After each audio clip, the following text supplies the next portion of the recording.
Going the distance with local sports. Covering the Loretto Mustangs, Summertown Eagles, and Lawrence County Wildcats. Basketball, football, baseball, and more. This is the X Sports Network.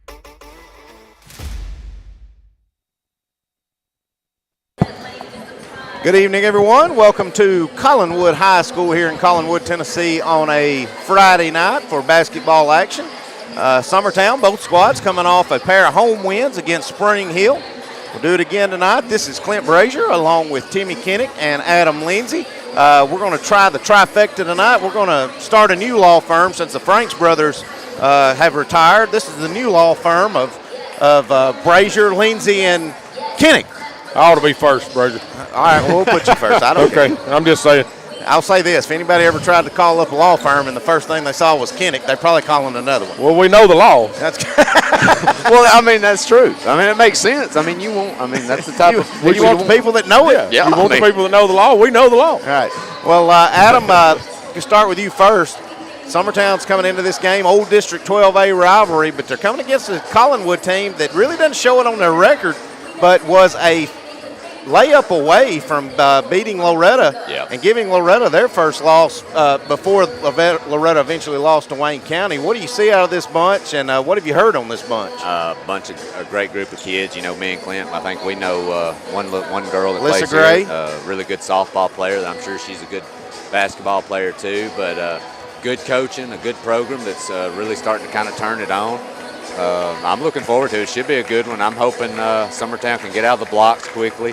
That's one thing we've been Summertown, I noticed the last game or two, we've kind of started out slow but really turned it on. I'd like to see us come out and just really, get going right off the bat and get some confidence. So, well, Timmy, you've got to watch Summertown a few games in a row here. What are you looking for? And again, what I need to point out, they're going to be without a key post player coming off the bench, Miss Abby Jo Schaefer. She did get a good report, nothing broke, but she's not going to be playing tonight. What are you looking for out of this Lady Eagle bunch coming out of the blocks? Well, Clint, there again, we're coming into Collinwood, but we are outsized again. We're going to say that every time we play this year. Transition points. Our girls are going to have to run the floor. We're just going to have to run them in the ground. We've got to get up and down the floor, and we've got to play defense to stay with them. But, they got a couple of bigs. It looks like it's going to be pretty good down low. And right now we know we ain't got a lot to deal with them down there. And I think if you would ask Coach Gene, he wants to see what he saw in that third quarter against Spring Hill, where you outscored Spring Hill 37-0, and that was for pesky defense. And I think that's what Summertown's bread and butter is going to have to be. Yes. Well, they're getting ready to call out the starting lineups and do the national anthem. We're going to take a break. When we come back, it'll be basketball action. Stay with us. We'll be right back. For decades, First Class Charter has provided high-quality motor coach transportation services to the Tennessee Valley. With numerous safety and cleanliness accreditations, First Class Charter is ready to make your group trip a reality. Contact us today by visiting firstclasscharter.net. First Class Charter, the official motor coach company of the North Alabama Lions. Great food is just a short drive to Heine's Barbecue in Lawrenceburg. Mouth-watering is just one way to describe the amazing flavors of the best piece of Heine in town when you dig into a plate of pulled pork, hand-chopped brisket, chicken, wood-fire oven pizzas, and the menu goes on. Wash it all down with a swig of Heine Shine lemonade and then make your way over to the gift shop full of Heine sauces, snacks, and more. Heine's Barbecue, Highway 43 North in Lawrenceburg.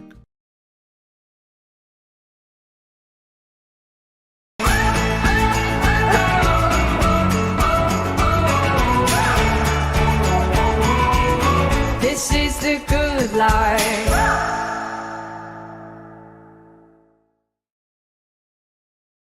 Got primary care? Find your way to better health with primary care by One Stop Medical.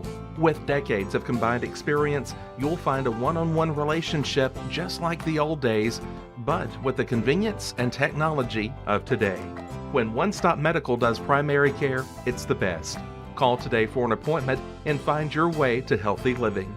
Serving Lawrenceburg, Pulaski, and Hohenwald. Phone 931-244-8220.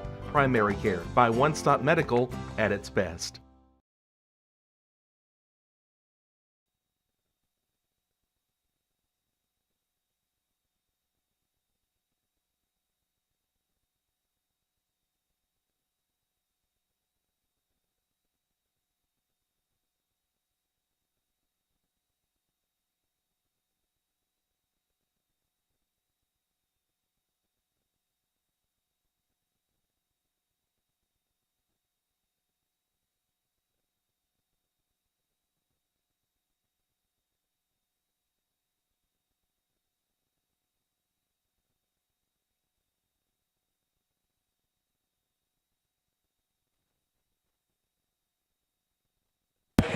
All right, welcome back to Collinwood High School here. We're getting ready to call out the starting lineup. It's going to be the same 5 for Summertown. The 2 juniors, Carly Rue Campbell and Emily Brazier.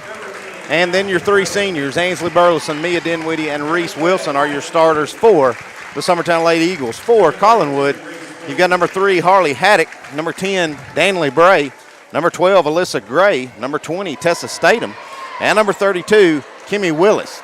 And all of a sudden, boys, I've just noticed they're trying to be like Summertown off in here. They done turned the lights out on us. Look, they got a spotlight.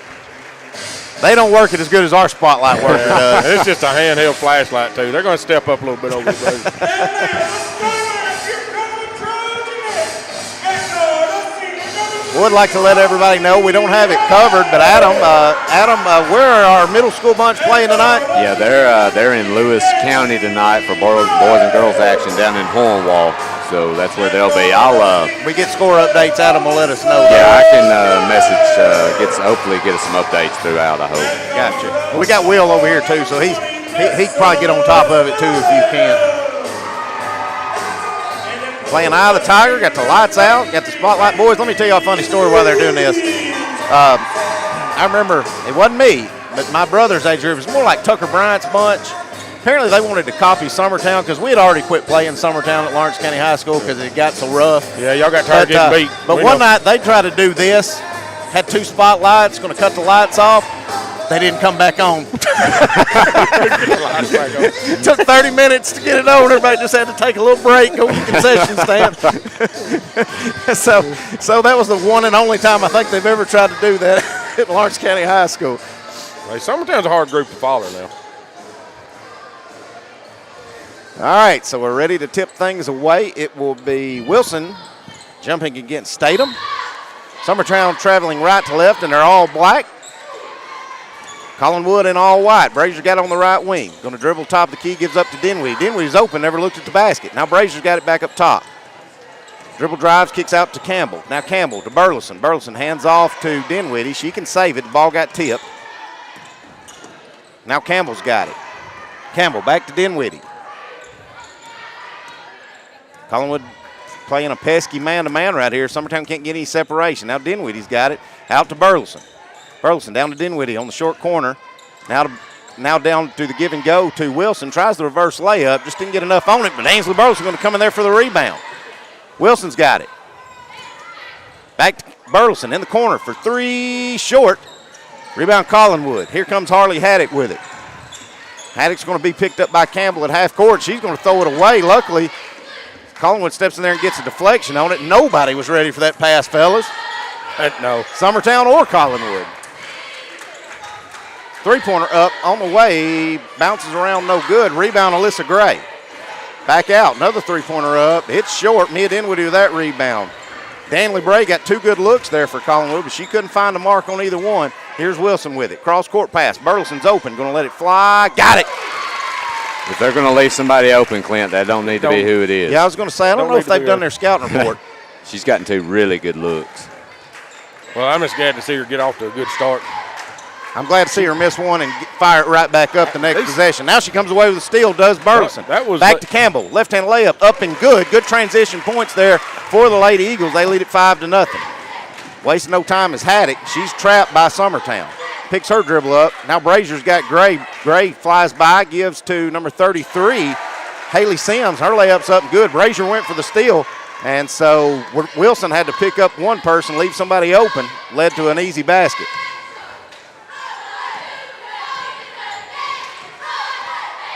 Brazier with it in the corner. Feeds Rue on the give and go, but nothing there. Rue's going to dribble it back out. Now she's going to drive in, kick to Wilson. Wilson up top. Ainsley Burleson open again. Short. Wilson diving on the floor for the loose ball. It'll be a jump ball, and that should give it to Collinwood as Summertown won the tip. You got to like the looks, Clint, you're getting from beyond the arc. Well, we got a pretty good rotation with it too right now. We're rotating the ball well, and everybody's getting a hand on it, so it's gonna leave somebody a shot. I want to give a big shout out to my 2 favorite little boys in the world and my brother watching over in Chattanooga. Said all the Brazier boys are watching. Hello, Elliot. Hello, Judah. Up the top to Haddock. Drives in, kicks down low. Dinwiddie swipes it away, but Gray kicks it back out. Now we're going to get a three-pointer up. It's short. Campbell's got it. She's got Wilson, but she can't track the ball down. She dives after it. Now they're going to say it's going to go out of bounds off Campbell. She just couldn't get a hold of it. It's going to go out of bounds off her fingertips. Alyssa Gray for Collinwood set to inbound. Feed it up to Haddock. Haddock with it, top of the key. Back to Gray on the right wing. She's picked up by Burleson. Now up top to Sims.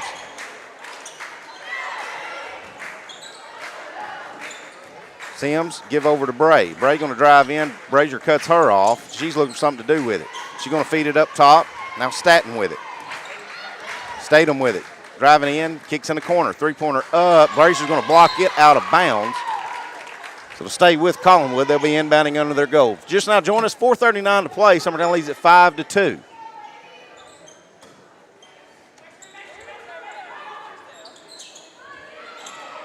Try to force it into Gray. Burleson going to tip it away. Gray going to take it right back for her. Her shot goes up. It's no good. But Burleson's going to have to foul Gray. Now Gray will go to the line to shoot two. Boys, that just I think Burleson thought that everybody's going to get back on defense. Gray said, mm-mm. Well, everybody cleared but her, and she just kind of stepped in and tried to just took it back away from them. I will say, Clint, I can't help but my eyes wander, but the student section over there looks like one of my family reunions. They are decked out, man. I like it.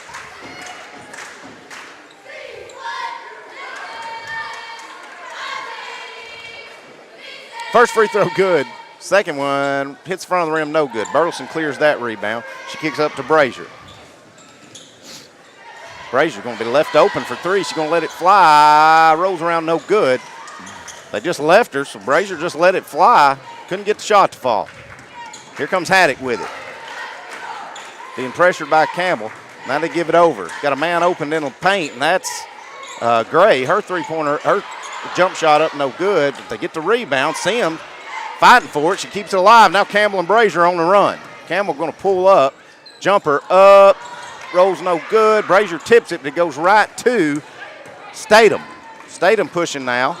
Now Brazier gets on the floor. She's going to come up with a loose ball. Burleson's got it. She's pushing the other end. Stops, pops, short.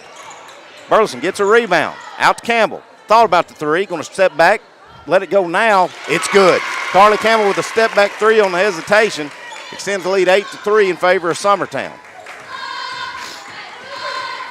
You know, boys, besides the one Ainsley made, she's been short on everything. Yes. Hit the front of the rim. Gray calling for somebody to come help her out. And now Bray has it. She's picked up by Brazier. Bray drives in, now kicks out to Haddock. Olivia Riggs set to check in. Now Burleson goes for the steal, but Gray secures it, kicks to Sims. Now back to Gray, going to drive in, going to get a walk on Gray. Going to turn it back over to Summertown. You know, Clint, it looked to me she might have took a few steps there previously. Yeah, I think they missed the first one, then got her on the second one. Yeah. Riggs going to check in. She's going to give Burleson a break.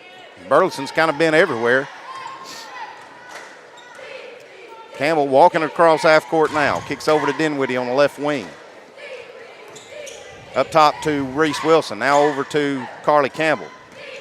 Campbell up top to Wilson. Over to Riggs. Riggs on the left wing. Dribbles back to the top and gives out to Campbell.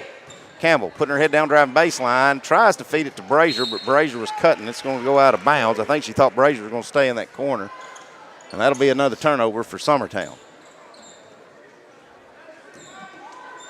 Pretty sloppy right now, Clint. It is. Both sides want to settle in right here. Campbell going for the steal there, knocks it out of Haddock's hand, but she comes back and gets it. Now Gray has it. She's crossed the timeline, crosses over, gets to the paint, feeds down low. Shot up, no good by Casey Luker, but she's fouled, and that will put Luker to the line to shoot two. Foul's going to be on Olivia Riggs.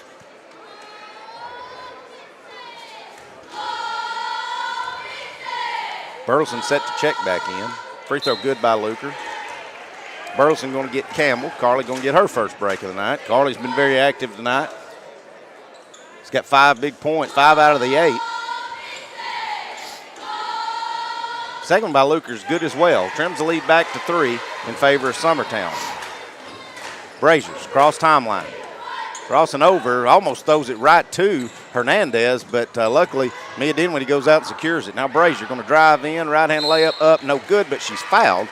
That'll be on Tessa Statham, team's first. Send Brazier line to shoot a pair.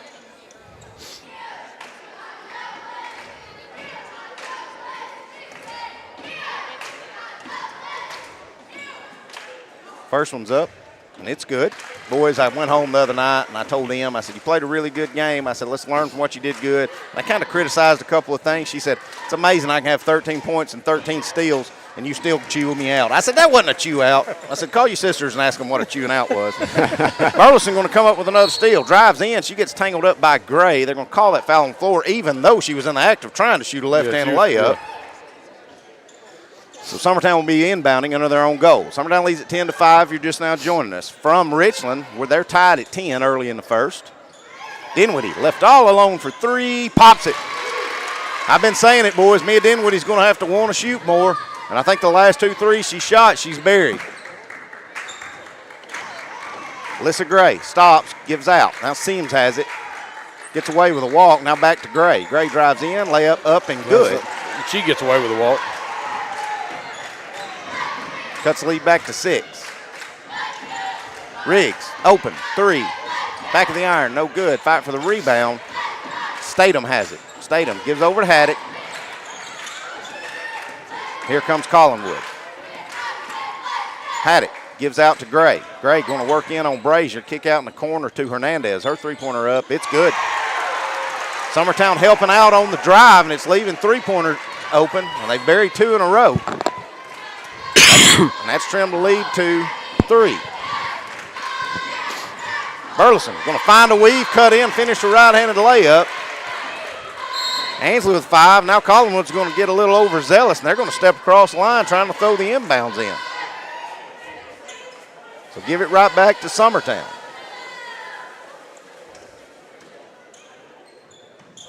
Burleson got it, stops, pops, mid-ranger, good.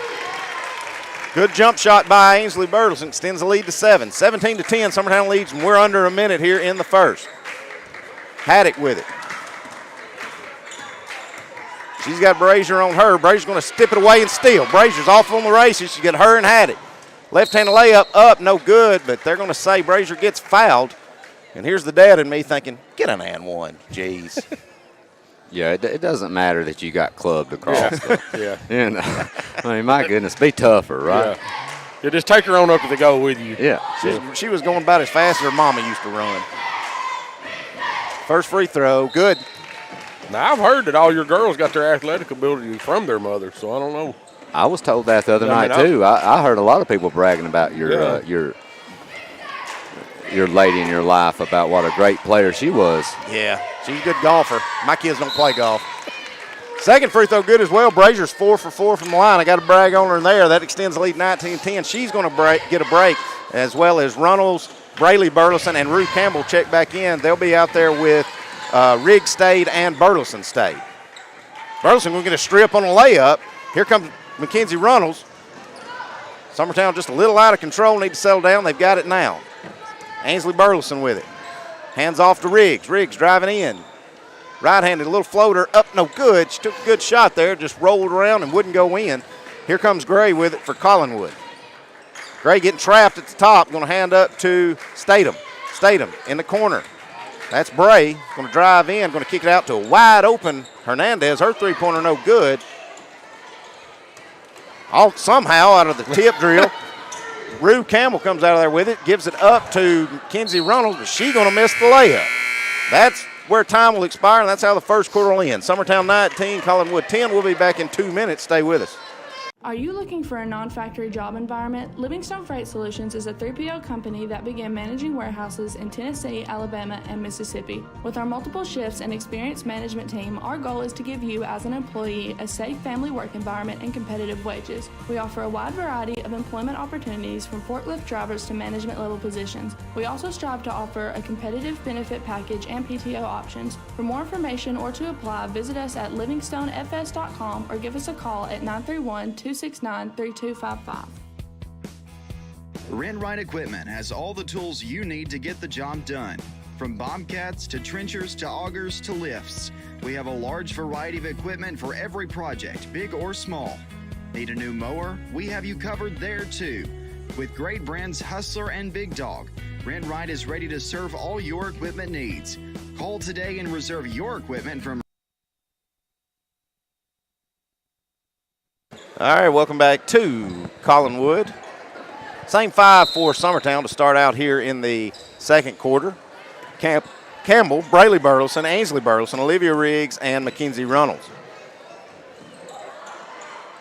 Backdoor cut to Burleson. She's going to kick it out to Riggs. Riggs going to walk, trying to step back to get to three. Hey, guys, she's got to catch it and shoot that one. Yeah.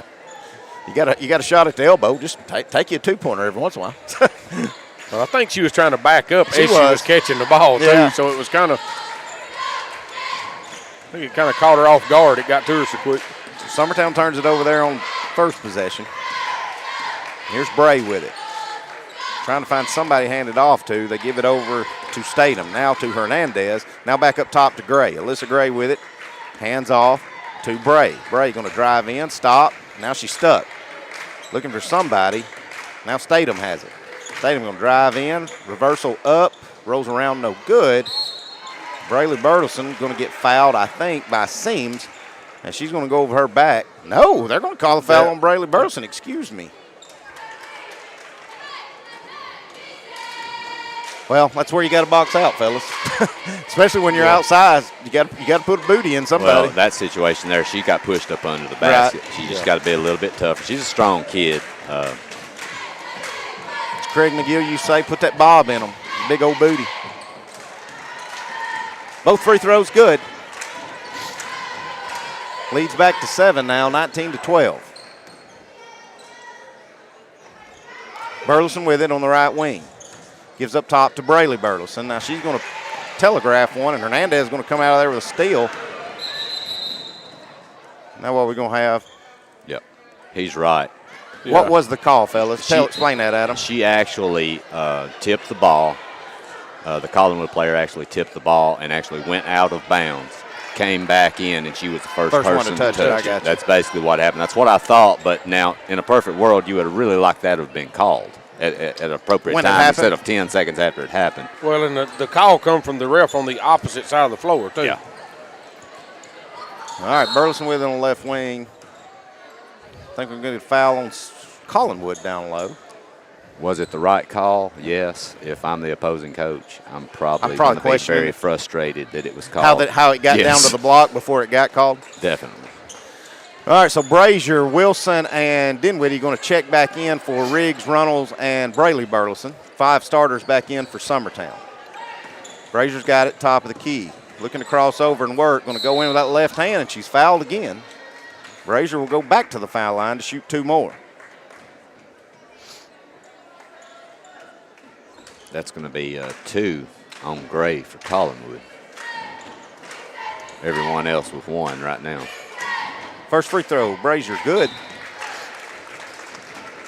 Gray, as Adam had said, picking up that second foul. She's going to come out, and Bray, who just got a short break, she's going to come right back in. Second free throw by Brazier, good. She's 6 for 6. I don't think she's hit the rim yet either, Clint. I think everyone. Don't jinx it, darn it. It's just barely hitting the bottom. Brazier's going to come away with a steal, but get it taken right back from her. Haddock's got it now. She's got a one-on-one against Wilson. Drives in, and Reese is going to pick up a foul. I think that was a little bit of anticipation by the referee, but I believe I'm going to give her that shot. Yep. You know what I mean? Yeah. That will send Harley Haddock to the line. Free throw rolls around, no good. I tell you, Haddock, she showed a lot of poise because Summertown's dialing up the pressure. She's the point guard for Collinwood. She's done a good job tonight so far. Second free throw is good. Keeps the lead at 8. Summertown leads at 21-13, 6.5 to play here in the first half. I want to remind everybody, I'm going to try to get 3 former Lady Eagles on the call with us here at halftime, do a little interview on top of Coach Westlawn. Carly Campbell, open 3, top of the key, no good. Brazier and Burleson both there for the rebound. Burleson gets it. She goes to the rim. She's fouled, so Burleson will go to the line to shoot 2 more. Try to get Miss Jenna Brazier, Miss Kaylee Campbell, Miss Haley Jones, who's all here in the house, all watching their younger siblings tonight. Boy, Ainsley got to use her legs. She almost shot air ball right there. She must be tired because her misses have all been short. Yeah, she's been short on about everything she missed in that. First one no good. Second one was good. Puts the lead back to 9. Ainsley's having a good night. Carly Campbell will come in there and just get one thrown right to her, come up with a steal. Now Brazier has it, top of the key. Crossover, hands to Campbell. Campbell back to Dinwiddie. Dinwiddie, top of the key to Wilson. Wilson saw a lane. Now she's going to kick it back to Burleson. Burleson going to split it, drive in, left-hand layup up, rolls around no good. Wilson tries to keep it alive, but it goes right to Haddock for Collinwood.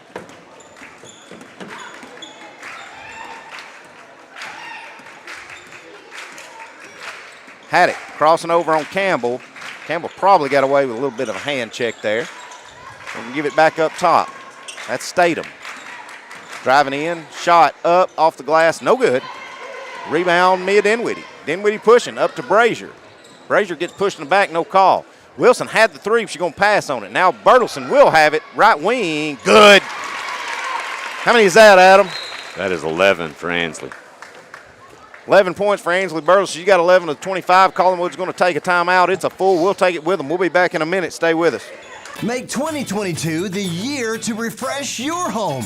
And who you gonna call to help? Story & Lee, the Tennessee Valley's largest furniture store. We've stocked our 3 acres of showroom and warehouses full of inventory. And gotta make room for more arriving daily. Living rooms, dining rooms, bedrooms, all from the brands you've told us you love. And it's all ready to be delivered to your home absolutely free. Just try that anywhere else. We are Story & Lee.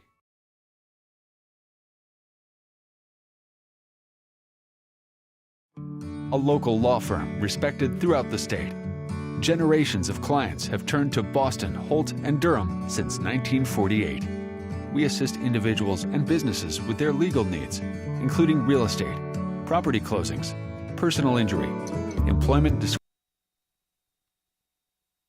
Coming out of the timeout, Summertown's opened up to a 12-point lead with 5.5 to go here in the first half. It'll be Collinwood's ball coming out of the timeout, and here's Haddock. Haddock trying to work on Campbell. She's crossed the timeline now. Hands over to Statham. Statham getting the ball tripped up, and now she's going to find Hernandez down low. She got an open jumper, and it's up and it's good.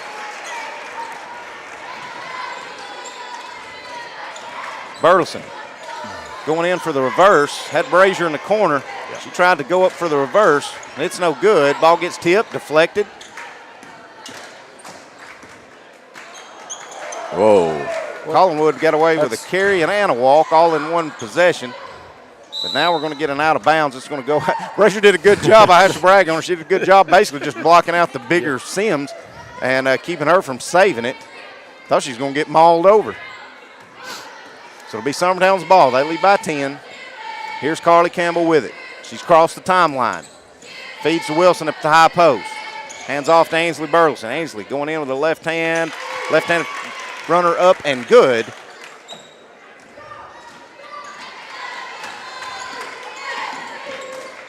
Collinwood with it now. Hernandez over to Statham. Statham going to drive in, gets cut off. Kicks back out to Hernandez, who's hit a three already. That ball gets air ball, and that's going to go out of bounds off Haddock.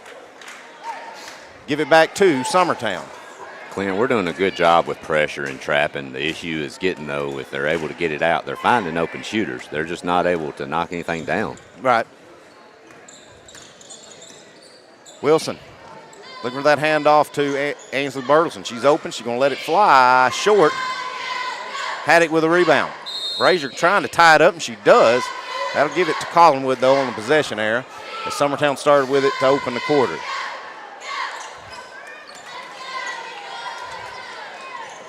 Trying to find somebody to throw it into. We're going to get a 5-second call. We saw a few of those the other night, fellas. Summertown's going to do it again, just deny Collinwood able to throw it again. Now Summertown's going to run their inbounds under their own goal. Campbell to Burleson, now to Dinwiddie. To Wilson, top of the key, probably got away with a walk. Now she's going to put the runner up. It's no good. Rebound, Tessa Statham. Statham out to Haddock. Haddock gives it back to Statham. Statham with it up here in front of us here on the right wing. Update from Richland in the second. Richland leads Loretta 20-12.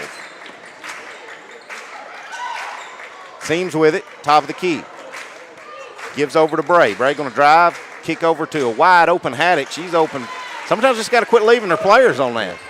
Well, they're helping when they drop down and help, but they're not getting. Nobody's getting back. Right. Campbell to Dinwiddie. Brazier, top of the key, pump fakes, drives in, left-handed up. No, gives to Wilson.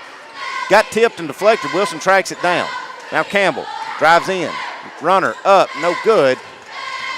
Statham with a rebound.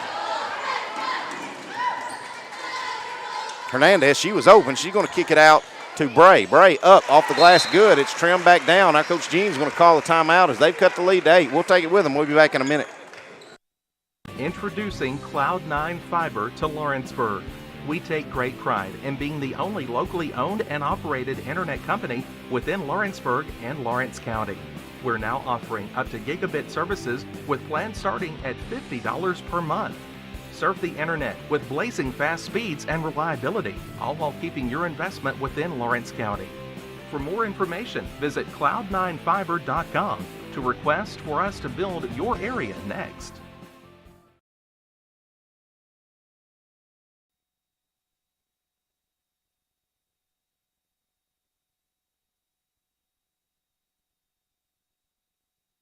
All right, welcome back. 2:48 to go. Summertown leads by 9 here at Collinwood.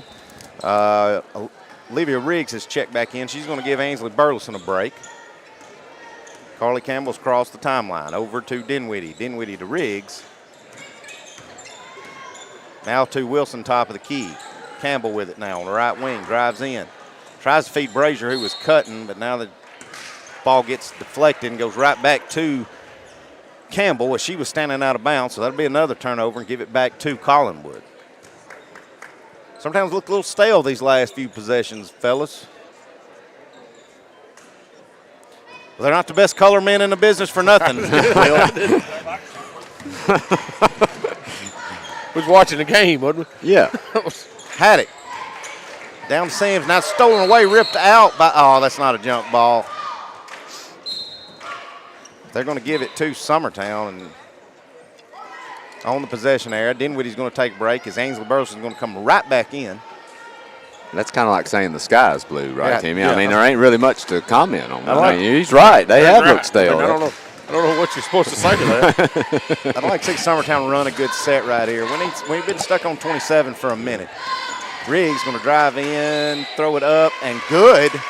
And she's fouled. I thought he was about to call a walk there because she did kind of stutter step, but they're going to give her the basket. She's going to go to the foul line, try to put Summertown back up top by 11. 2:04 to play here in the first half. Free throw rolls around, and it's good. 3-point play there by Olivia Riggs.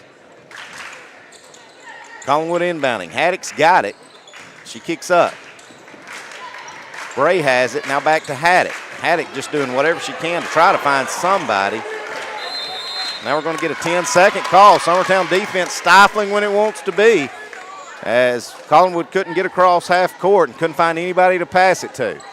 Another turnover, and it'll give it back to Summertown. Burleson inbounds to Campbell. Campbell has it at the top of the key. Cross over, spin in, now give to Riggs. Riggs up to Ainsley. Ainsley at the top of the key. Trying to feed down low to Wilson on the back door. Tries an awkward shot. She had Olivia Riggs open in the corner. We got to make that extra pass. That's about 3 or 4 of those that we're not making, fellas. Your best offense is going to come when the ball works in and then back out. Makes everybody on the floor move. Jumper up by number 10, Bray. It's good. The left-hander finds the mark there, trims the lead back to 9.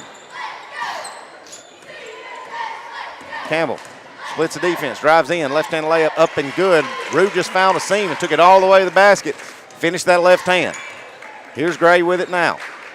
Or Bray with it, excuse me. Gives to Hernandez. She's going to try to drive in on Brazier. Brazier's going to tip it out of bounds. It'll be Collinwood inbounding under their own goal with 56.9 seconds to go here in the first half. Bray has it top of the key. Now out to Haddock. Haddock driving in, looking for somebody, gives it out to Hernandez. Hernandez trying to work on Brazier. spins around. That gives out to Haddock. Haddock got it in the right wing in front of us. Now Hernandez has it back. Campbell goes for the steal. Gets passed out.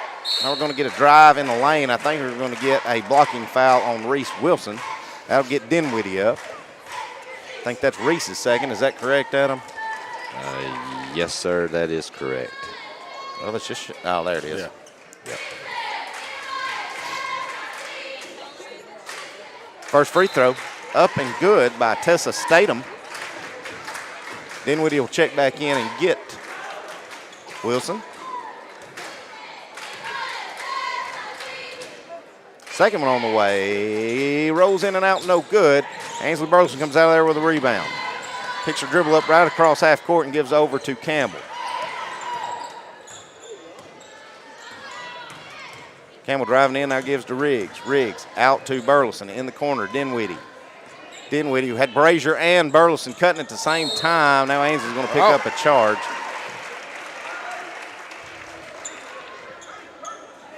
That will be 2 on Burleson.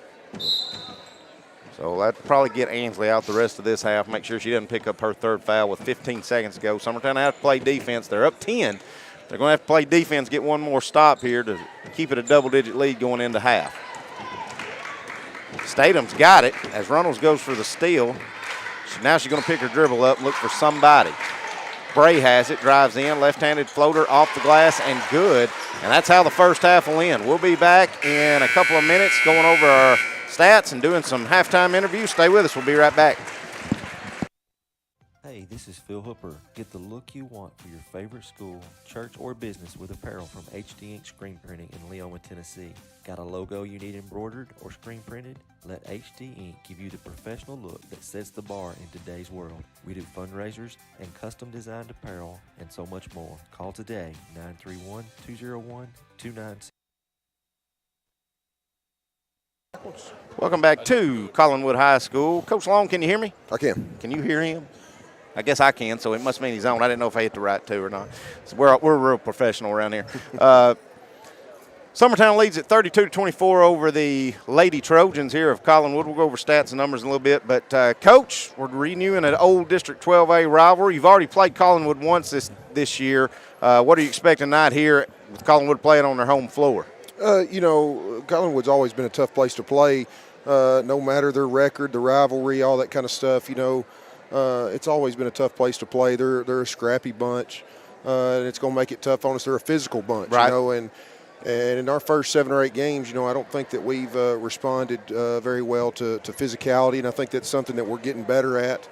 I think something to look forward tonight is how well we rebounded against their physicality. I think we'll have a size advantage, but as far as the physicality goes, it concerns me a little bit. Gotcha. Well, Coach, as I said, you played them in the Cornersville tournament before, won that game, but you've got a young squad, and everybody you bring off the bench is a young squad. What's the message been like today and yesterday, saying that game don't mean anything, it's a whole different animal here? That's all we can talk about, and obviously coming off of a good win on Tuesday night, that's been my concern all week is the hangover after Tuesday night. Are we mature enough to handle that kind of win and then still go on the road and do what we're supposed to do here? So that's the level of maturity that we're going to look for tonight and see how much we've grown from the second, third game of the year till now. Because it's a different team. Look, they were shorthanded the last time we played. They were missing their best player. They've got everybody back tonight, and they're at home. So I think it's going to be a good test for us. I got you. Well, Coach, it doesn't get any easier next week. You got to go Tuesday back and play Spring Hill on their own gym. And I think people probably looked at that final score and thought it was a blowout the whole way. But your team really didn't pull ahead till midway through the fourth quarter and did some good job on breaking a press and making some foul shots when you needed to kind of extend that lead. But that's going to be a tough one. And as of right now, Lawrence County's still undefeated, and that's next Friday night, a week from tonight. So what are you looking forward as far as next week in this stretch? We kind of talked about it a little bit last night, but you're fixing to go on a stretch here where you're going to kind of see what you're made out of. It is, and the biggest thing with those two teams next week is they're going to make us handle a basketball. Right. And, we've got we don't have just a a bench full of ball handlers, over there. And I think it's going to. I think the other night against Spring Hill, I thought we did a great job of extending our lead against the press, and I think Spring Hill will crank up the press even more at their place. And we all know how Lawrence County plays, so I think that's going to be the biggest test next week is just how well we handle the ball against those teams' pressure. All right, well, Coach, we'll have all those games covered for you. Good luck tonight. We'll be talking to you next Tuesday live from Spring Hill. Thanks, Clint. That's Coach Wes Long. We'll be back in just a little bit going over stats and numbers. Stay with us. We'll be right back. Got primary care? Find your way to better health with primary care by One Stop Medical.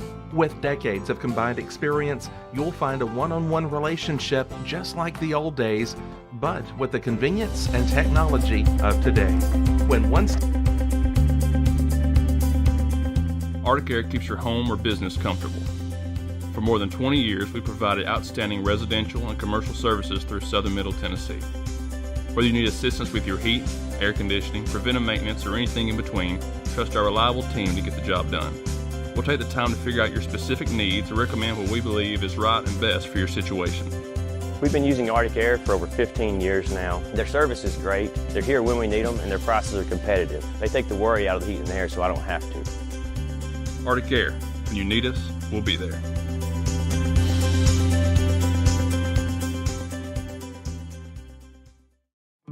A local law firm respected throughout the state. Generations of clients have turned to Boston, Holt, and Durham since 1948. We assist individuals and businesses with their legal needs, including real estate, property closings, personal injury, employment discrimination, and family law. Our clients get the personal attention and convenience of a hometown law firm with the resources and ability to handle any case. Come see us at Boston, Holt, and Durham.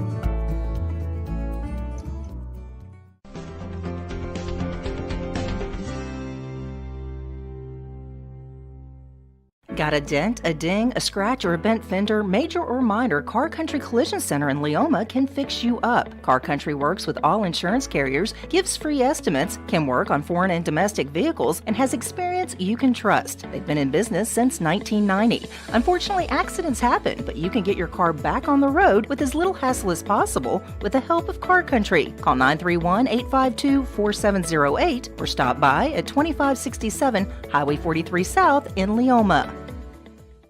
Introducing Cloud9 Fiber to Lawrenceburg. We take great pride in being the only locally owned and operated internet company within Lawrenceburg and Lawrence County.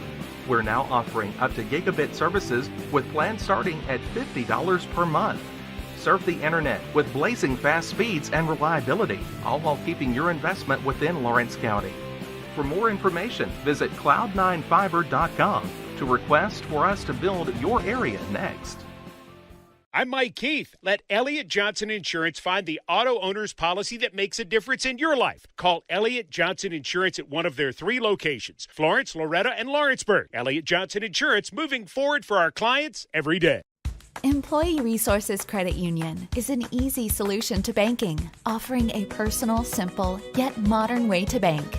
When you bank with ERCU, you are a shareholder, meaning you own a piece of the pie. And we make it easy with the convenience of digital banking, with service you won't find at another financial institution, including low to zero fees and incredible rates. We have the technology you need with the personal service you deserve, right here in your own neighborhood. Employee Resources Credit Union, not for profit, for service. For decades, First Class Charter has provided high-quality motor coach transportation services to the Tennessee Valley. With numerous safety and cleanliness accreditations, First Class Charter is ready to make your group trip a reality. Contact us today by visiting firstclasscharter.net. First Class Charter, the official motor coach company of the North Alabama Lions. Flooring sets the tone throughout your home.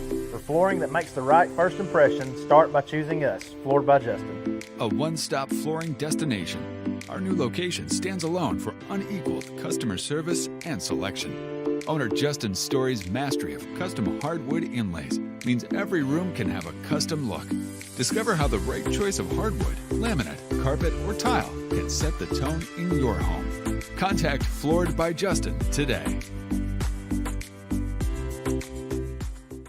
Hey, this is Phil Hooper. Get the look you want for your favorite school, church, or business with apparel from HD Ink Screen Printing in Leoma, Tennessee. Got a logo you need embroidered or screen printed? Let HD Ink give you the professional look that sets the bar in today's world. We do fundraisers and custom designed apparel and so much more. Call today, 931-201-2961, or come see us at our new shop located at 26 Ingram Road in Leoma. Remember, HD Ink for the look you want and the look you deserve. Whether it's popcorn, biscuits, or automotive, you need the right ingredients to achieve the best results. Heritage Automotive is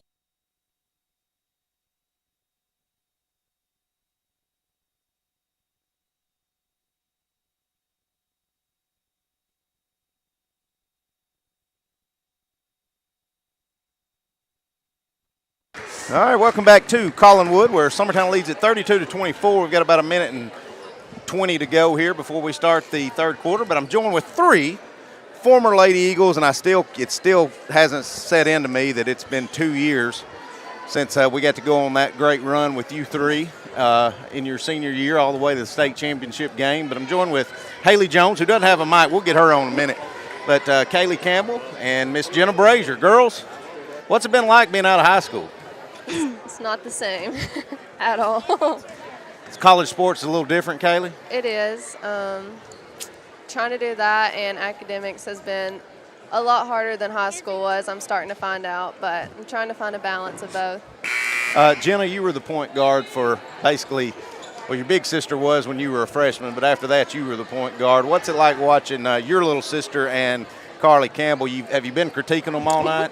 I've been critiquing Emily all season, but she's done good. I feel like they need to step into their roles a little bit more, but that doesn't really come until you're a senior. So. Well, that was kind of our pregame. Maybe make one little extra pass or maybe one less dribble and let things start flowing a little bit. It'll be Collinwood to start, but girls, when you look back and you think 2 state runner-ups, another state tournament, or 2 more state tournament appearances, when you look back, what do y'all want people to remember y'all for how y'all played? Selflessness. Yeah, and I think hustle and grit. That's the 2 biggest things. Being a family, I would say. We were doing the Exports Live, and Cam wanted to remind me how the Lady Mustangs started their season, y'all's senior year. And he said, but remember how they finished? And I said, we're not talking about that. And I said, we still had the best team in the state. Y'all just got lucky and won one game. But I say this, talked to Craig McGill just the other day, and some of y'all's old coaches. I was watching some of those highlights on NFHS from just when y'all were 8th grade, 9th grade, and up. The only ones I couldn't watch were the losses in the championships. Those are hard. But they sure were fun to watch. Well, girls, I'll let y'all go, and Haley, you're getting on here the next time. All right, thank you. She was being a little shy, so Haley Jones, you're getting on here next time. You got to tell us all about how well you're knocking the cover off the ball at UNA. Collinwood goes down and scores. Campbell's going to get it back. She's going to drive into the lane. She's going to go and miss the floater. Collinwood gets the rebound, and they come back. Sorry, y'all didn't give me enough time. Perfect. Well, I was up here. You were going. All right, so we'll get Adam and Timmy back on here in just a minute.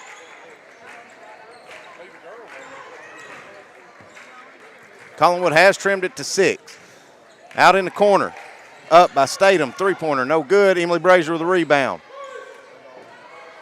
Almost hits the backboard trying to feed it over, but she gets it to Wilson. Wilson's got it now.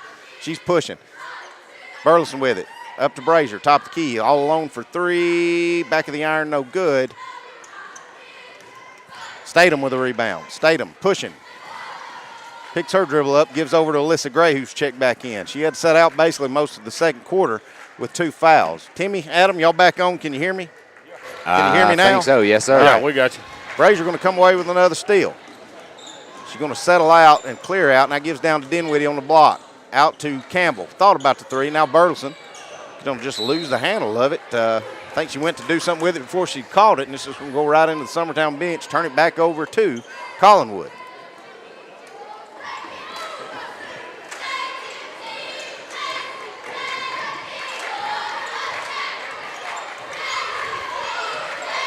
Statham. Running point for Collinwood. Going to drive in. Down on the baseline. She's cut off by Brazier and Burleson.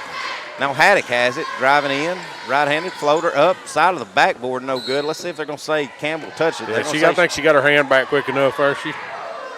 Collinwood folks don't like it, but either way, it's going to go to Summertown. Summertown still hasn't scored here in the second half. Campbell has it. Out to Ainsley Burleson. Right wing, driving in, baseline, up. Right-hand layup, good. Good take by Ainsley Burleson. It'll get Summertown in the scoreboard now. They lead it back by 8. Statham picks her dribble up, gives over to Alyssa Gray. She crosses over. Ball gets tangled up and tied up. Stolen by Burleson. Burleson to Dinwiddie. Dinwiddie's on a foot race. Loses the handle of it just a little bit. Goes off glass. No good. Fight for the rebound. I think we're going to get a foul on Carly Campbell. Dinwiddie just lost the handle of that dribble just a little bit and had to slow her down. Put it a little too high off the glass. Layup was no good. So turn it back over to Collinwood. Bray with it. Gives to Gray. Long down court pass to Statham. Statham crossing over. Feeding down low to Sims. She's got it. Shot no good. Second shot no good.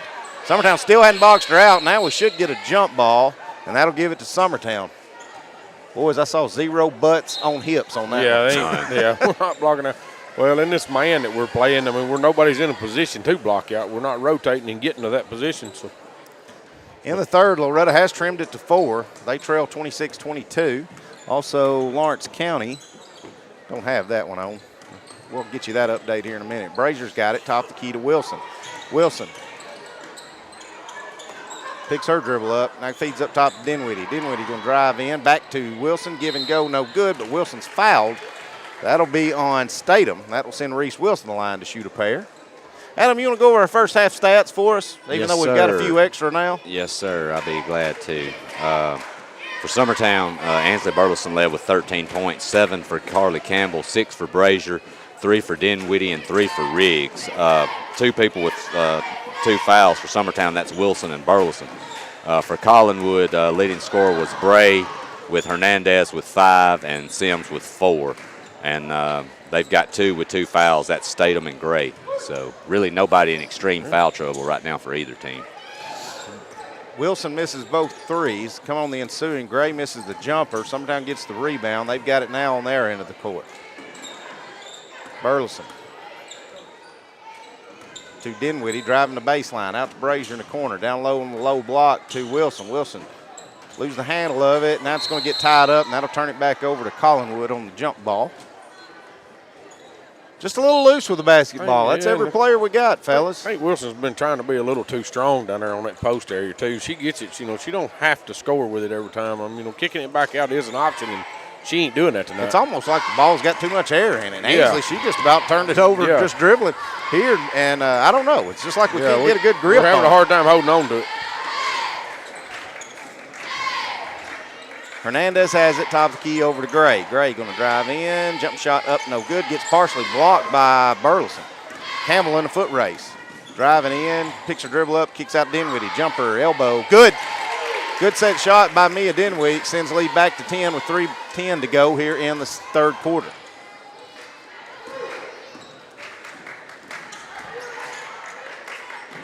Haddock goes up top. Driving in the lane is number 20, Statham. Her shot off the glass is up and good. Good footwork there. Trims the lead back to 8. Handoff to Riggs. Riggs has it, top of the key, over to Ainsley Burleson. Burleson spinning in, now kicks out to Riggs. Riggs driving in. Feeds it down low to Dinwiddie. He's going to throw it to Haddock. Now, luckily, Haddock's going to walk before she can catch it and do anything with it. Going to turn it back over to Summertown.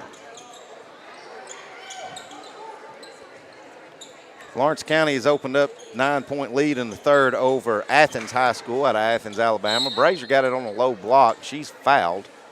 So we'll do it again. Inbound under their own goal for Summertown. Should be on Hernandez. Yeah.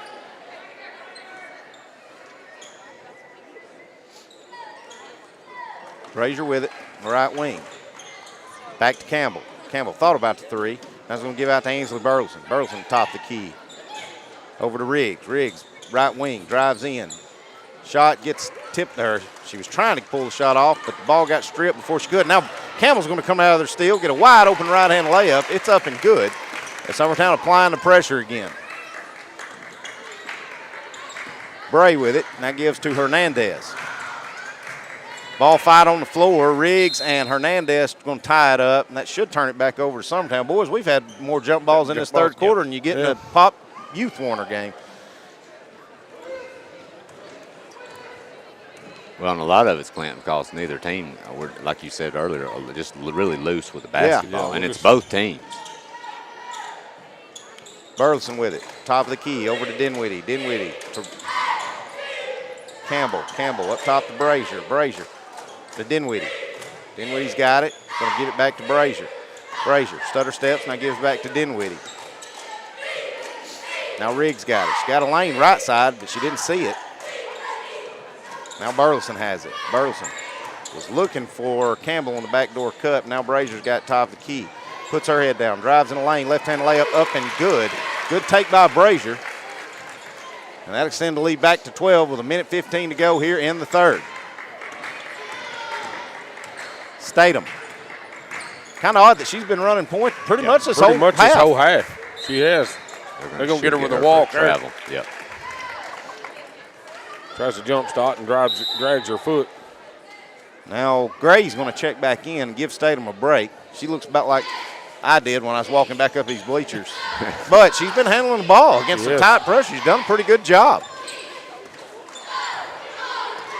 Campbell with it, crossing over. Splits the defense, now gives over to Dinwiddie. Dinwiddie up top to Burleson. Burleson to Campbell. Campbell out to Riggs. Thought about the three, not going to reset.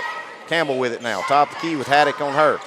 Kicks out. Dinwiddie finds a lane, goes up. They're going to give her two shots and give her continuation. So Mia Dinwiddie will go to the line to shoot two. Yeah, we talked about that continuation the other night. That's one of the first ones I've seen called. Yeah. They ain't been giving it to us this year at all. You know, I saw one the other night that said no is on the floor. Yeah. Well, I'm sitting there going, what do you think they were in the act of doing? Yeah. Yeah. Where was they going Did with you think they were going to pass that ball on that one-on-one fast break? Runnels going to check in. She's going to give Burleson a break. That's 4 foul shots we've missed in a row, but luckily Mackenzie Runnels gets the rebound. Rue going to let a three fly, and she airballs it. We had a good view at that one. And again, Rue's kind of drying her hands off, just like we can't hold on to the basketball. We're having a hard time holding on to it. I don't know if the ball's slick. Have you touched any of these new balls? No, I haven't. You mess with them? I've heard some of the boys and stuff complaining with them. Gray's got it over to Haddock. Now Haddock looking for anybody.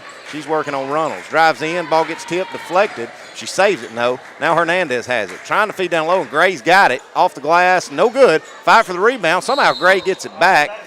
And I think we're going to get a foul on Dinwiddie, and that's just anticipation. I think Gray did get fouled her first time up. No, I do too. But I think she walked before she went back with the second one. So either way, they're going to say that's on the floor, which is not right. If she got fouled, she was definitely a shooting foul. So Gray kind of got gypped on that one. Collinwood would be inbounding under their own goal. Fed down low to Gray. She's got it that time off the glass and good. Carly Campbell just kind of conceded that one, stood there with her hands up. 7 seconds to go. That's a tough Brazier's matchup got for it. Carly. Driving the right baseline. Throws one in the corner. It's going to get tipped out of bounds. So Summertown will have 1.8 seconds to go with a 10-point lead here in the third quarter. Coach Gene's going to call the timeout, and I think he's going to probably draw something up here. It's a 30. We'll stay right here with it. Well, fellas, Timmy, I'll ask you,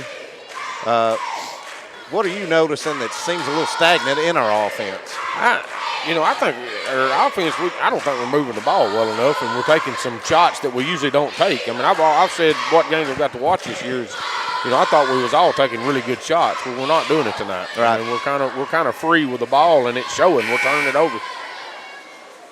Adam, is it just one extra pass or maybe one less dribble, kind of what you're seeing? It's one extra pass, but it's forcing shots that shouldn't be taken. When you've got the ball under the basket, under the backboard, get that thing out. I know Mia, she's played well tonight, but, she had a breakaway earlier tonight, loses handle on the dribble, forces something. Take that thing back out, set it up. If you don't feel good, if it don't feel right, move the basketball. You're getting good shots. Good inbounds play as it was set up. Brazier caught it, acted like she was going to pass fake, and then just stepped in, shot the jumper on the baseline. Couldn't get it to fall. That's how the third will end. Summertown leads by 10. We'll be back in a couple of minutes. Are you looking for the perfect refrigerator? What about a new stove or washer or dryer? It only makes sense to shop at the one place that specializes in appliances, top to bottom, big or small. And that's Kelly Appliance in Lawrenceburg. Kelly Appliance is home to all major name brands, including LG.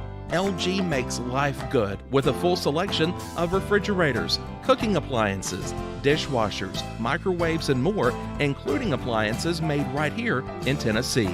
Family owned and family operated. Stop by Kelly Appliance on Jerry Street in Lawrenceburg today.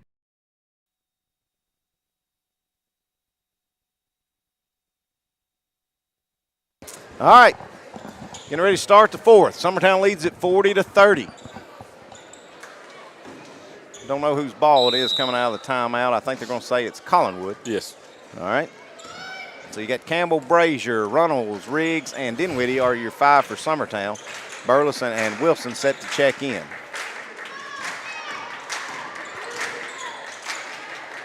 Gray with it, driving in, left-hander up, no good. Fight for the rebound. They're going to call a foul on Tessa Statham for going over the back. Summertown did a good job. Got real lucky right then because I didn't see a lot of boxing out on that one either. No, there wasn't a lot of boxing out. And that rule's changed a lot too. I mean, the over the back call. Oh, Dinwiddie and Carly Campbell will get a break as Burleson and Wilson check back in. Brazier will run point with Campbell taking a breather.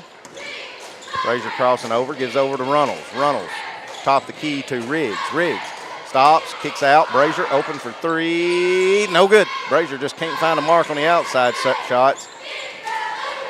Be Collinwood with it now. That's Gray pushing all the way down. Out to Haddock. Up top to Hernandez. Now Bray.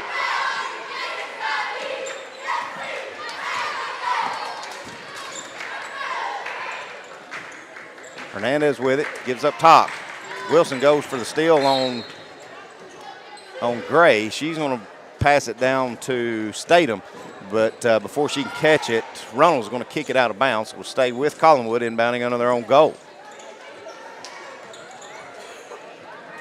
Fed it to Gray, who somehow got open right in front of the basket. She's going to shoot a little jumper right over the front of the rim, and it's good. Seem to be getting lost on our man-to-man in the paint, Clint. We ain't getting the rotation right down there.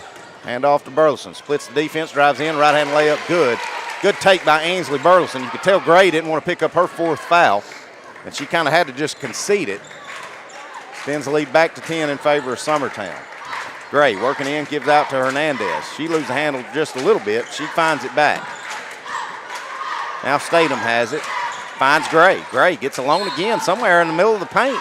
And she doesn't make the shot, but she does get fouled. She'll go to the foul line. I tell you, Gray's found in some spots down there, Adam. Well, I mean, we're not meeting cut. She's basically cutting in lane. There's nobody there to deny or anything. I mean, you've got to be help side there and be ready for that cut. They give that foul to Ainsley right there too, which gives her 3rd. First free throw, good by Gray. Trims it to 9. She's got one more coming. She buries it. Back to an 8-point lead. Brazier has it now. Gives over to Wilson. Wilson to Ainsley Burleson. Burleson splits defense. Goes up. Shot won't go, but they're going to call a foul. And I think that'll be on Haddock. That'll send Ainsley back to the line to shoot a couple.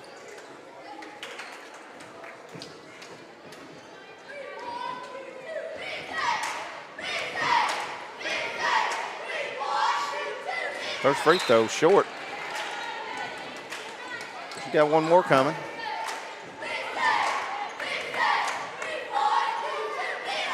It's good. Back to a 9-point lead for Summertown. 6:13 to go here in the game. Statham with it. Crossing over. She's got Burleson on her. Now over to Gray, who Wilson's guarding now. Now Bray with it. Pump fakes, gets baseline, then gets cut off. Now we're going to foul on Wilson, a little over aggressive. Should probably be Reese's 3rd. team fourth.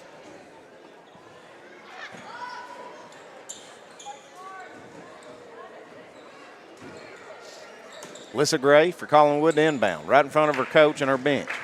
Gives to Statham, now back to Gray. Jumper up, no good. Summertown can't get the rebound, though. As Statham's got it, she goes up, no good. She gets a rebound again. Somehow, Runnels comes away with it, and then Runnels gets fouled. I tell you, Summertown's going to have to quit watching the shot go up, and when she misses the first one, she don't need a second chance. Somebody put a booty in her. Yeah, there was absolutely no blocking out on that one. Nobody even trying to get the rebound from where I'm sitting. Brazier with it on the right wing. Back to Burleson. Burleson feeding down low, going to throw it away. Now Wilson going to try to save it, and I don't know. How's that our ball? Yeah. I don't have a clue, but that's what he said. Did y'all see that? He's the boss. Burleson and Wilson going to take a break as Campbell and Dinwiddie going to check back in.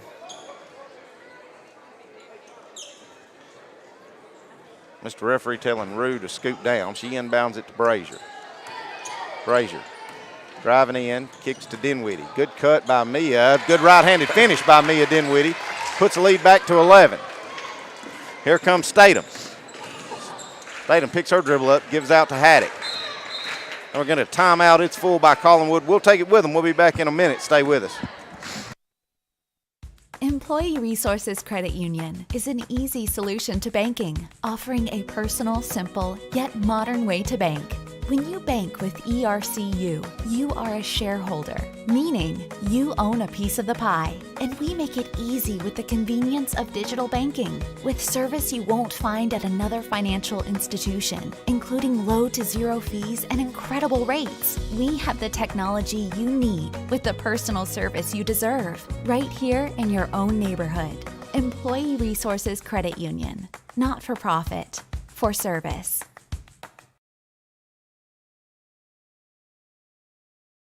I'm Mike Keith. Let Elliott Johnson Insurance find the auto owner's policy that makes a difference in your life. Call Elliott Johnson Insurance at one of their 3 locations, Florence, Loretta, and Lawrenceburg. Elliott Johnson Insurance, moving forward for our clients every day. Welcome back. 5:11 to go here in the contest. Summertown leads it by 11. It'll be Collinwood's ball coming out of the timeout. Inbounding right in front of us here at half court. You've got Riggs, Campbell, Brazier, Runnels, and Dinwiddie are your 5 for Summertown. Bray with it, trying to work on Brazier. Looking for Gray on the backdoor cut, but it wasn't there. Now Statham has it. She's going to drive in. Kick back to a wide open Bray. Her three-pointer spins in and out, no good. But Haddock there for the rebound. And Campbell's going to tip it out of bounds. Brazier left Bray to go down and help on the cutter. And it left Gray wide open. Summertown got real lucky on that one. Gray going to drive in, right-hand layup, up and good. Brazier with it on the right wing. Back up top to Dinwiddie. Dinwiddie. Now Campbell with it. Campbell driving in. Riggs with it. Driving in. Right-handed layup, short. Rebound Alyssa Gray. I think she was anticipating some contact. She shorted it just a little bit. Statham tracks down the loose ball in the corner, now feeds it to Gray. Gray shot up, no good, but she's fouled. They're going to call a foul on Brazier. She don't think she did, but either way, that's what the call is going to be. That'll send Gray back to the line to shoot 2 more.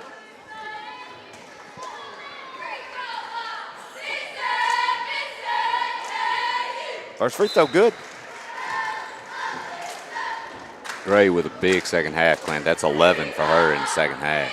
A lot of them at the foul line as well. Yeah. She does miss that one. Somehow, Summertown still hasn't come away with it. Shot goes up, no good. Should have been a foul there, but Tara Statham, who's checked back in, has it. Out to Hernandez. Summertown just getting outworked.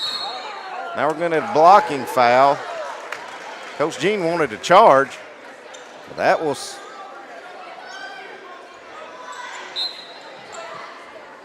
It didn't take long. Burleson and Wilson going to get back in. Let's see who they get. They're going to get Mackenzie Runnels and Mia Dinwiddie. And you know, they actually got that foul on Dinwiddie, and I thought Reese was the one that had the contact in that. But lobbed up top to Gray. Harley. She's got it top of the key. Now back out to Tara Statham, who's checked in.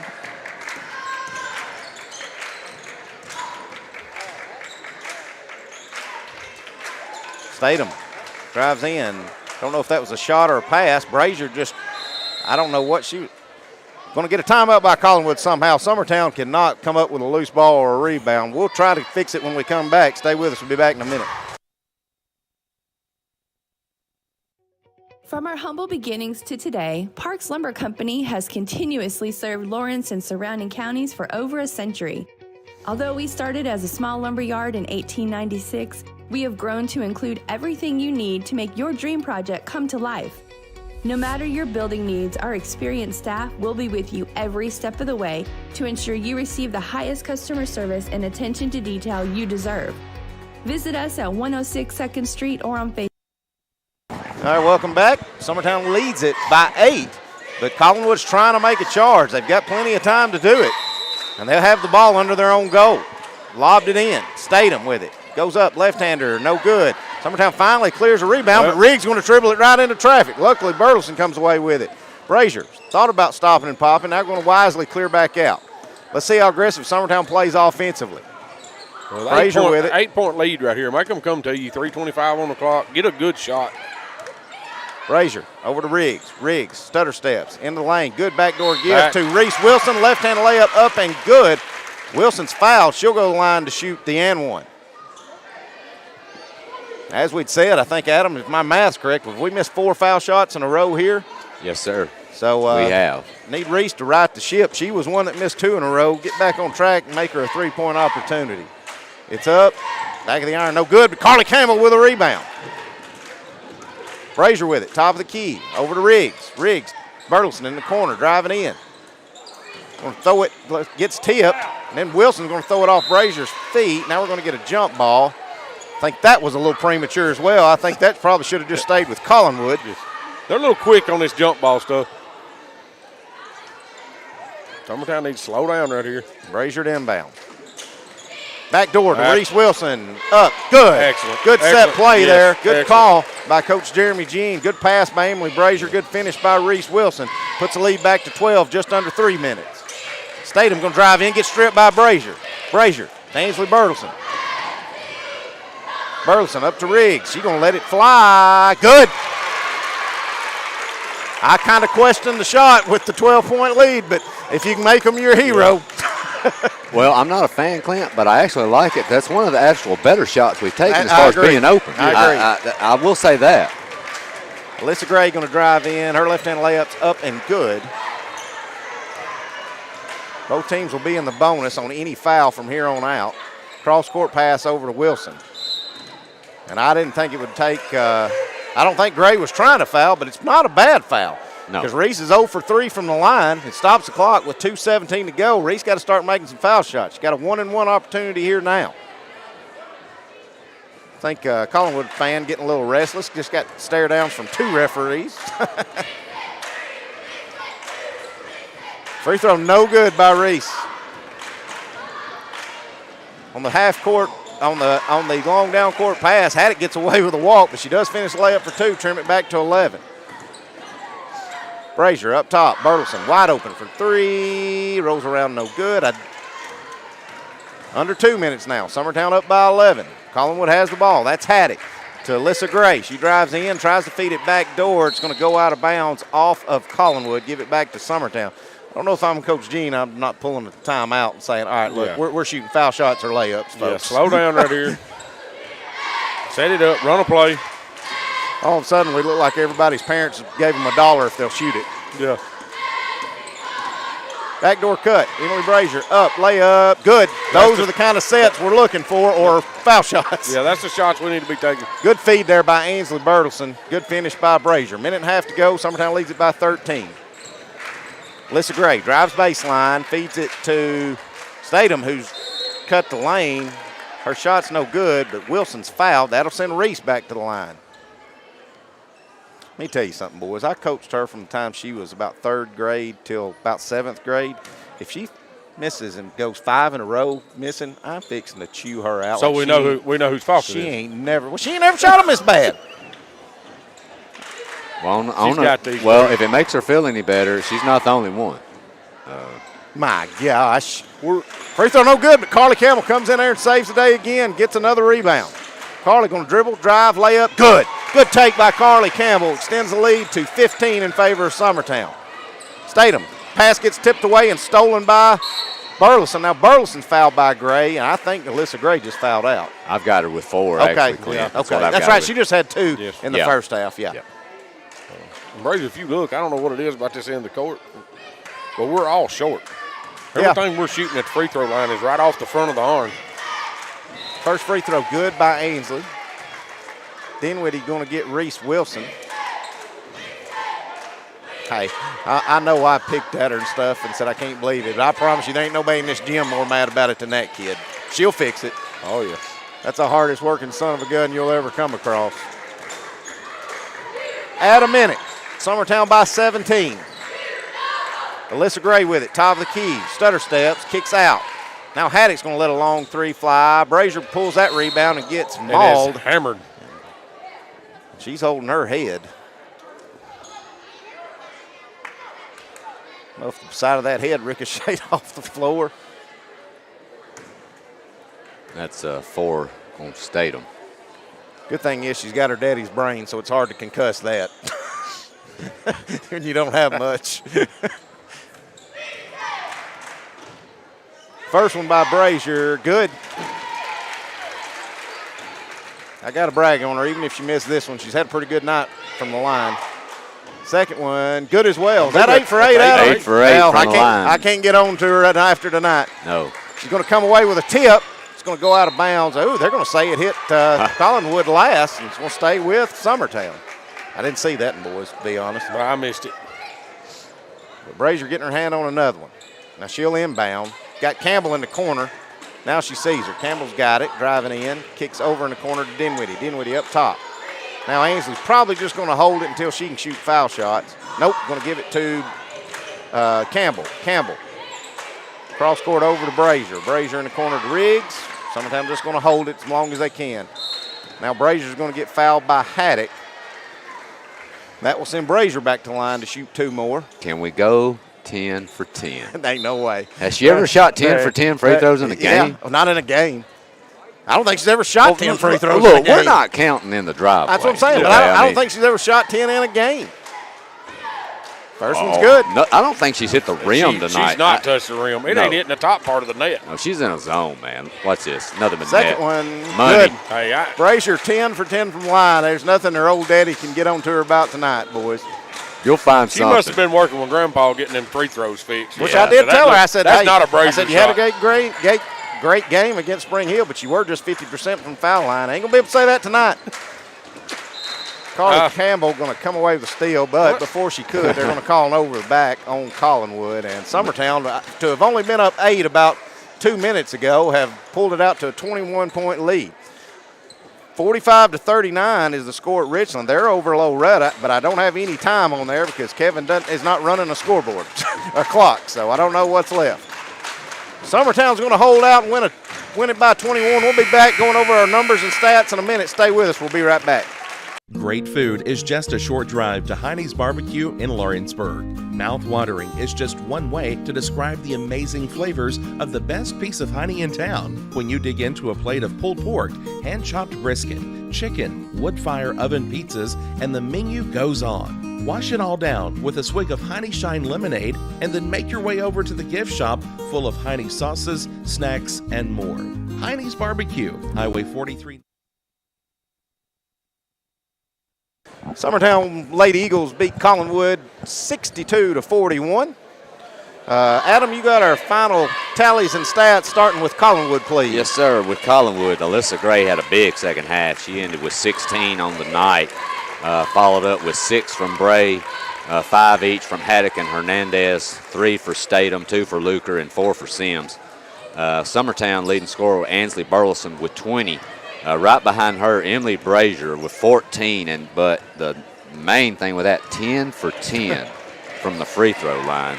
11 for Carly Campbell, 7 for Dinwiddie, 6 for Riggs, and 4 for Wilson, and that rounds out Summertown. So nice game by Burleson and Brazier especially. Well, guys, I think we could all agree there's times we may not throw one more pass that we should have, or maybe take 1 or 2 extra dribbles that we should to reverse the ball or whatever. But overall take on the night, starting with you, Timmy. Our defense done it tonight, Razor, in my mind. I mean, we stayed in their face all night, played man-to-man practically the whole game. Up and down the floor, they stayed with them, and that's tough to do. It's tough to go out and run up and down this floor for, 32 minutes. And just real quick, not to cut you off, Richland has just beaten Loretta 45-41. That's the first time that's happened in a while. In a while. Yes. But go ahead, Timmy. But, I think our defense kept it in us. But like you said, I mean, in our set plays, when we did set it, we got good cuts to the basket and we got layups. Right. When we rushed it and pushed it, we turned the ball over quite a bit. Right. So, I mean, and I think that's something it's very fixable. But I'm excited to see our defense. Like I said, we're going to be outsized all year. I don't think we're going to go play anybody that's our size. Be interesting to ask Coach Gene when he comes up here how many turnovers we had on pressure as far as press goes and stuff too. Yeah, that'll be a good answer. Good to find out. But I think that's where we're at with it. But I like the way our girls played tonight better than I've seen them. All right, Adam, final thoughts on here on this girls game. I love the way we played. I think we played hard, especially defensively. Made some mistakes, but man, we do play so hard. Offensively, we've just got to slow down. Right. We are the fastest team 98% of the time we're going to play on well, the court. It's kind of like they can afford to slow down some and still blow people away. It's kind of like I said. I feel like every once in a while we got everybody's parents said, I'll give you $10 for every shot you shoot, or somebody said, y'all got to get to 100 or you don't win. Yeah. You know what I mean? But I feel like when they calm down and they take good sets and good looks, man, we're tough to beat. Yeah. All right, Wheeler, we're going to start another broadcast or just keep this one live. We're going to run a few commercials, pay some bills. When we come back, we'll be ready for men's action. Adam's going to be doing play-by-play. Timmy's going to be our stat man, and I'm just going to be color and just talk when I want to. So stay with us. We'll be right back, getting ready for men's action here on the Exports Network.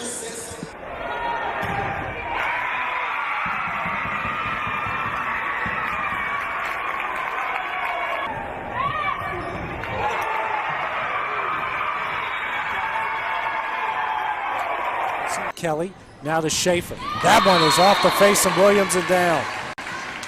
Kelly's second assist, second kill for Schaefer. Brazier, Kelly, now to Schaefer, and that thunderous kill is down and in. First point of the game for Summertown. Kelly to Schaefer, and that one will fall in. Kelly, now to Schaefer. That one's down. Kelly, now to Schaefer. And that one's in. Cole, now back to Williams. Blocked down and in by Abby Jo Schaefer. Cole, Rose, blocked and down. Cheapwood blocked down and in by Schaefer. Block number 8. Kelly to Schaefer. That one's in. To serve it up, it's over. Dug out by Williams. Down by Abby Jo Schaefer. Her 11th kill. Kelly to Schaefer. That one's down by Brazier. Kelly. And slammed home by Abby Jo Schaefer. Kelly setting up Schaefer. That one's in. Kelly setting up Schaefer. And down. 6th kill of the game from Abby Jo Schaefer. Kelly to Schaefer. And down. Setting up Cheapwood. Blocked by Schaefer. Now to Kinley Cheapwood over the net. Dug up by Schaefer. Kelly now back to Schaefer. And down. Schaefer with kill number 12. Kelly to Schaefer. And down. Kelly now to Schaefer. And that falls in. Kelly now to Burleson. Dug up by Cole. Now at the net. And Schaefer sends it down. Kelly to Schaefer. And can't be handled. Dug out by Burleson. Over to Gracie Kelly. Now to Abby Jo Schaefer. And that one's down and in. Just like that, Summertown now to a quick 1-0 lead. Kelly now to Schaefer. And Dover, great job there. Schaefer sends it right back and it's down. So good effort by Loretto, but Abby Jo Schaefer slams it down. Franklin Weathers blocked down by Abby Jo Schaefer and in. Abby Jo Schaefer comes up with her second block of the game. Franklin setting up Purcell, blocked down. That one's going to fall in. Abby Jo Schaefer with her 4th block of the game. Over to Gracie Kelly. Schaefer over the net. That one falls in. J.C. Franklin. Now to Alyssa Green. Her shot is blocked down and in. Now to Robertson. Blocked down and in by Abby Jo Schaefer to Gracie Kelly. Now to Abby Jo Schaefer. That one's on the back line and in. Franklin to Allie Weathers. Blocked down and in by Abby Jo Schaefer. Schaefer picks up her 9th block. Out by Burleson. Kelly to Abby Jo Schaefer. That one falls in. Jones. Here to Higgins. Slaps it over. Sent back and down. Park serves it up. Dug out by Burleson. Kelly. Schaefer. That one's down. Dug out by Brazier. Kelly. Schaefer slaps it down. Setting up Higgins. Blocked. And down by Abby Jo Schaefer. It's a 2-point lead. Summertown. Dimwitty. Kelly. Schaefer. Higgins can't handle it. It's a 1-point game. Serve it up. Dug out by Norwood. Jones over to Higgins. Blocked down and in. Summertown with a 2-point lead. Take it over, Abby Jo. Let's go. Sure, it's fun to watch you when you're having fun, kid. Kelly feeding Schaefer and down, and they lead by 3, 19-16. Schaefer Schaefer's got to leave that one alone. Schaefer down and in. Lady Eagles lead by 5. Gonna set up Parks, blocked.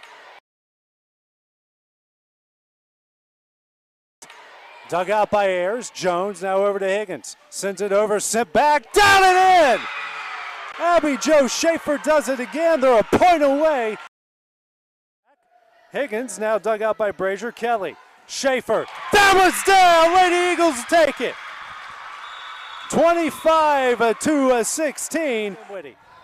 Kelly. Schaefer blocked again. Dug out by Dimwitty. Kelly. Schaefer slaps it over. Down and in. Back, dug out by Brazier. Kelly. Now to Schaefer. That one's down. We're tied at 2. Dug out by Brazier. Kelly. Schaefer. That one's down. We're tied at 10. Excellent play by Abby Jo Schaefer. Set from Kelly. And Abby Jo Schaefer.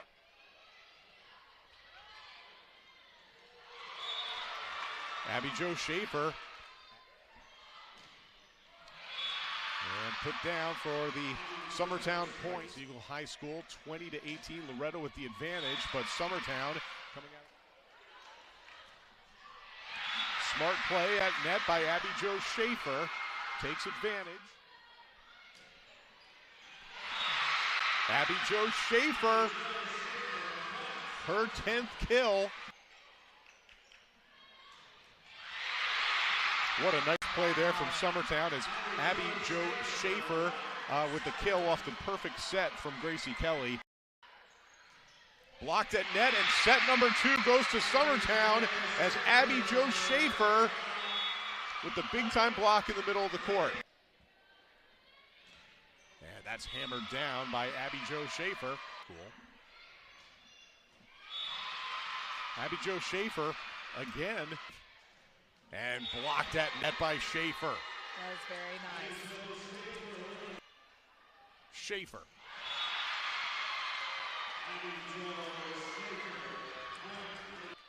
Schaefer. Again. Schaefer. For the 3rd time in program history, the Summertown Eagles are your state champions. Right. Yeah. Well, I can believe it. Burleson with another good serve. She's going to get the ace. Summertown trying to return the favor. Kill shot by Ainsley Burleson is good. Now dug out by Dinwiddie, saved by Brazier. Burleson with the kill. She's going to get another one. Yeah. Now Ainsley Burleson going to come on with another kill. Digs it out. Now we're going to pass it out to Burleson. Her kill shot's down and in, and that's how first set will end. Jessica Gerard serving things off. Summertown's dug it out, passed it to Burleson, and she's going to kill it. Passes. Kelly setting Burleson. It's in. Kelly set for Burleson. Another kill for Burleson. Passes. Burleson with another kill. Ainsley Burleson with another kill, make it 14-8. Burleson going to get another kill. Now Burleson for another kill attempt. It's going to drop and it's going to fall. School tournaments. And I'd say they probably didn't get to take one in middle school either. Right. Probably practicing. Burleson serve is over, and that was deflected off Emerson to Kelly. Now to Burleson, and that one can't be handled. Ainsley Burleson picks up her 7th kill. She is deadly with those kills in the middle. Kelly, now to Burleson. That one falls in. It's over, dug out by Reynolds to Kelly, now to Burleson. Dug out by Wallace off her hands and back into the student section. Kelly, now to Burleson. Blocked, but deflected wide, so Burleson gets another kill. And Rose over, dug out by Burleson. Kelly, back to Burleson, and down. Big kill from there from Ainsley Burleson. That's number 11. It's over the net, dug out by Burleson. Kelly, back to Burleson, dug out by Williams. That can't be handled by Brazier. Kelly, Burleson, and falls in. That dug out by Brazier. Kelly, setting up Burleson. Falls in. Dug out by Sophie Cole. Too strong, and Burleson sends it in. Her 16th kill. Diving Brazier. Kelly, setting up Burleson. Deflected down and in. Kill number 17 for Ainsley Burleson. Up Rose. Dug out by Burleson. Kelly, back to Burleson. Dug out by diving Cole, but it falls in. Burleson prepares. The right-hander over the net. Dug out by diving Cole, but she can't handle it. Over to Morgan. Dug out by Reynolds. Burleson saves it back in. Kelly over the net.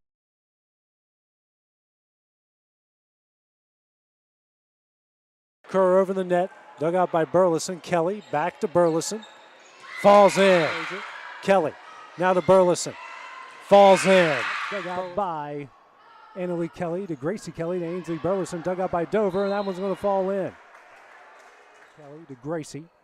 Now over to Ainsley Burleson, and that one is in. To Gracie Kelly, now to Ainsley Burleson, and that one's in. Ainsley Burleson, her second kill, 5th assist from Gracie Kelly. By Annalie Kelly to Gracie Kelly. Ainsley Burleson sends that one and in. Kelly to Gracie Kelly. Now over to Ainsley Burleson, and that one's down. Heineman, now to Carly Urban. That one's blocked down and in. Ainsley Burleson picks up her first block. And that cuts the Lady Mustang lead to 1 at 11-10. Franklin, now to Gray again. And that one's blocked down and in by Ainsley Burleson. Her second block of the set, dug out by Kelly to Gracie Kelly. Burleson, that one falls in. Burleson over.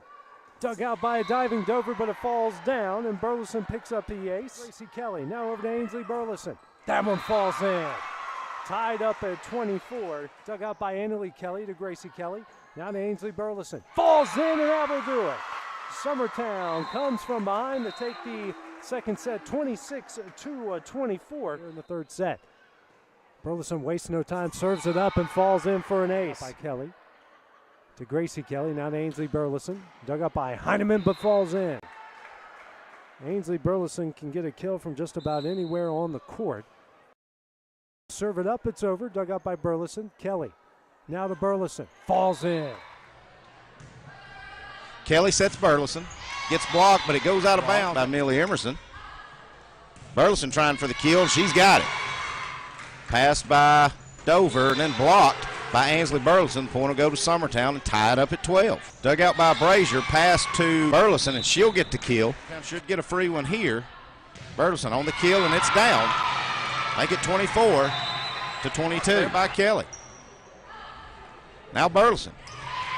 Good serve, but it's dug out by Dinwiddie. Now set up for Burleson, and she'll get the kill. Brazier digs one out. Now pass set over to Burleson. Her kill's down, and it's good. Good serve. Good dig out by Brazier. Now Burleson on the kill attempt. It will drop. Now we're going to set Ainsley Burleson for Summertown, and that kill will fall.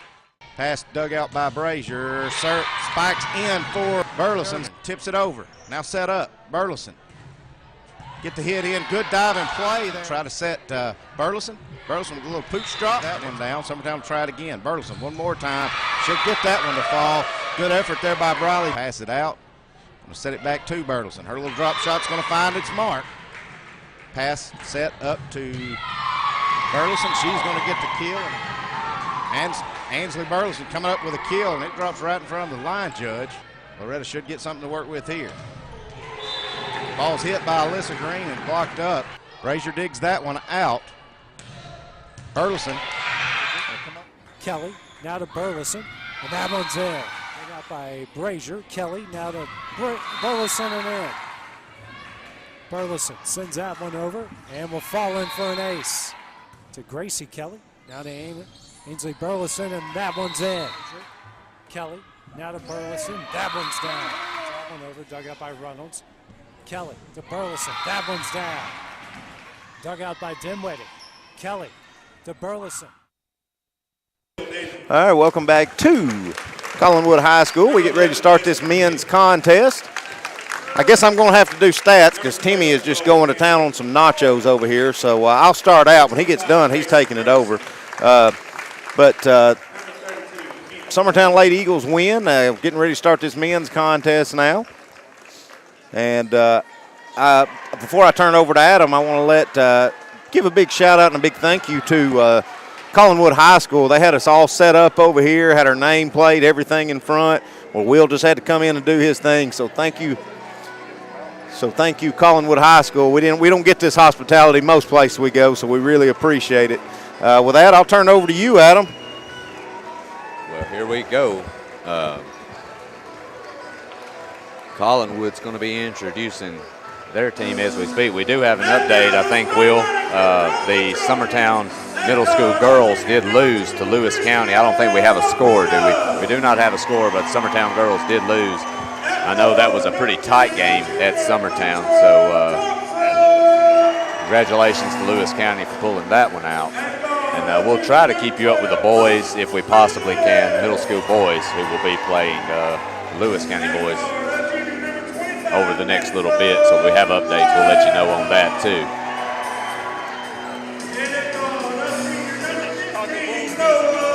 Yeah, I like the Chicago Bulls music. It's nice. Thing to note, Adam, I don't know if you heard Coach Long on his halftime interview. Yeah, Summertown did beat Collinwood in that Cornersville Thanksgiving Classic, but Collinwood was without their best player. Yeah. And this is at Collinwood, and of course we know how Summertown men's team can kind of look every once in a while. They're real young and not a lot of depth.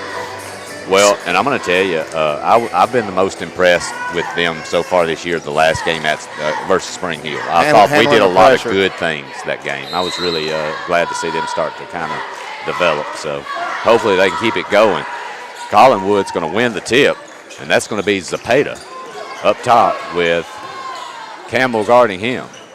He's going to move it to the wing to Haddock. Over into the corner. That's going to be a three. He nails it. And that's Christian Zapata. So Collinwood's going to jump out 3-0 here. Summertown basketball. Campbell's got it up top over to Burleson. He's going to skip it across to Daniel. Into the corner. Back out. Burleson's got a wide open three. That one's going to draw air. But Campbell with a rebound puts it up. Missed two. Burleson up, and he gets it. That's Kurt Burleson there with the putback. Campbell had two good looks at it.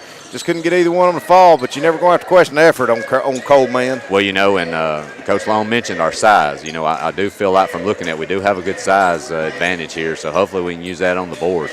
Collinwood back with it, and that's going to be Haddock. He's going to fire a three, no good. And Summertown's out with him. They're going to want to run over to Burleson.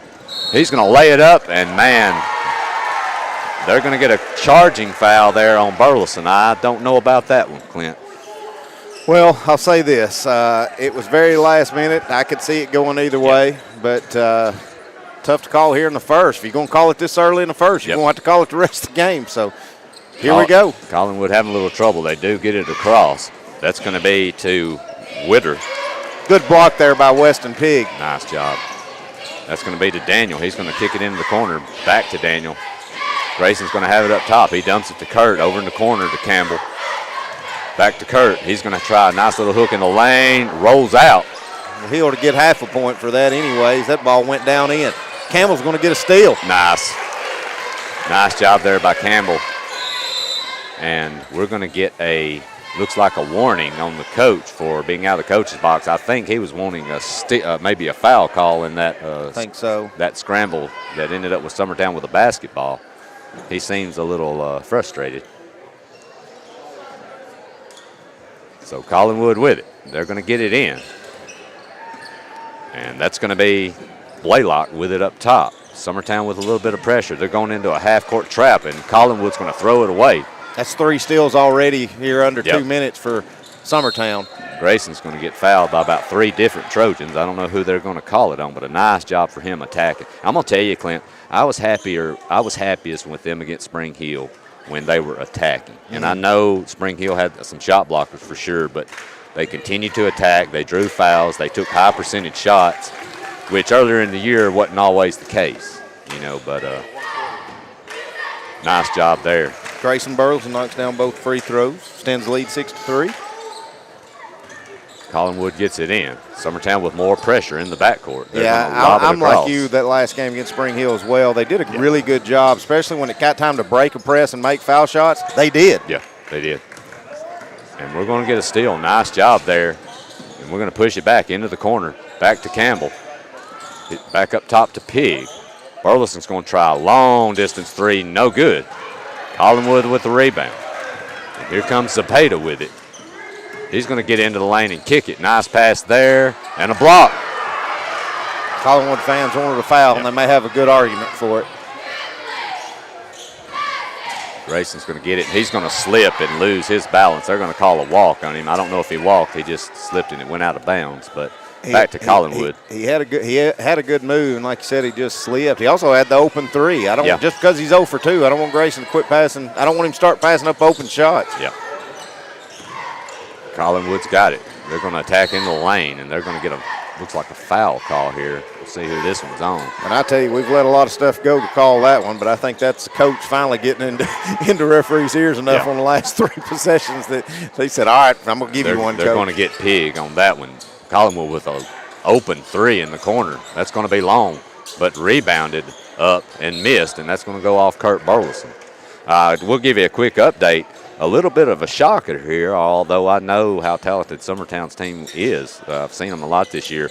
They are leading Lewis County Middle School 16-6 after the first quarter. Lewis County Middle School, I think they've pretty much rolled all year long, haven't they? When I coached TVBA, Clint, we played that team probably 10-plus times, and they are well coached and really talented. That group right there they've got is – oh, my goodness. That is going to be sailed into the 5th row. I think baseball season's right around the corner, and Kurt's testing his arm out. And, if you're going to do that, you do it up 6-3 in the first quarter, Nice. Another block by Weston Pig, and he's going to get it. Burleson's got a breakaway. He's going to get fouled. Oh, and it rolls out. Well, the first one might have been a foul, Clint. But, Pig, I'm telling you, he's not a big guy, but, man, he's got some hops. And he'll go up and he'll fight you for a ball. And it doesn't hurt that he's so long. Yep. Burleson's going to miss the first free throw. And I'll tell you, with Grayson this year, played great. He's definitely a leader on this team. He's struggled a good little bit at the free throw line. He is. I say know he's probably hovering around 50-60%, and as he misses both of those there, and he's 50% now. He's got 2 free throws made and 2 missed. So Collinwood's got it back. That's going to go to Thompson. They're going to break it. Zepeda with it. He's going to kick it. Another steal with it, and it's stolen. Burleson behind the back. Beautiful move. Nice. And that's a high percentage shot. It is. That's what you want. Summertown's going to keep the pressure up. It has been effective. Bennett's into the game for Summertown. Collinwood is going to break it. They're going to skip to the corner, and they've got a good look. Money. That's going to be Blake Whittier or Witter. I'm not sure. Witter. Nice shot there. So that's going to get them back to a 2-point lead for Summertown. Campbell got it up top over to Bennett. Bennett's going to try a three. That's going to go over the top of the backboard off the rim out of bounds. So that will go to Collinwood. If you're Collinwood, you made plenty of mistakes. You turned the ball over. You're only down 2 points. That's right. I think Summertown has 6 steals already here in this first quarter. And if you're Collinwood, I'm only trailing by 2. More pressure, but they will break it. That's going to be deflected out of bounds by Burleson. We'll stay on this end. Sawyer Sherman set to check in for Summertown, the freshman. Blaylock up top with it for the Trojans. He's going to get a ball screen up top. He's going to kick it into the corner deep. Another long three, no good. Campbell's got it, and he's wanting to run to Burleson. Burleson with a breakaway. He lays it up good. Summertown's pushing it to 10-6. They're going to stay in this trap. They're going to give up the sideline, and he's going to get around. I thought he might have went out of bounds, but he kept it in. That's going to be a long three missed. And here comes Grayson out with it again. He's going to kick it long down the floor to Campbell. They're going to get Campbell for a walk. I didn't see that. I didn't know that he ever dribbled. He didn't. I think when he came down, they're saying he took multiple steps with it when he came down. Tough call there. Yep. But that will be Sherman, Sawyer Sherman in the game for Summertown now. Welcome back in, Timmy Kinnick. He just, demolished those nachos. Yeah. That's pretty good, Brazier. Did he ask you if you even wanted any? I don't even know if he breathed. I didn't. So he didn't even ask you if you wanted any of them. No. You can't breathe when you're eating that many jalapenos. Sawyer Sherman's got a wide open three, and he drains it. Good job by the freshman stepping in there, hitting a big open shot. He can shoot it. He's got a pretty shot, too. It comes out of his hand good. He can shoot it. As he gets older and continues to gain more confidence and experience, he's going to be a really good player here. And his brother, as a matter of fact, him as well. But so Collinwood, Summertown's extended this out to a 7-point lead. And Zepeda's got it up top. He's going to kick over to Blaylock, and he's going to penetrate. Nice job by Burleson, denying that. Campbell out with it to Sherman. He's going to lay it up, no good, over the rim. And that's going to be kicked long down the court to Blaylock. And Pig again deters a shot, ripped away by Blaylock. Ooh. And we have a scrum, and we are fixing.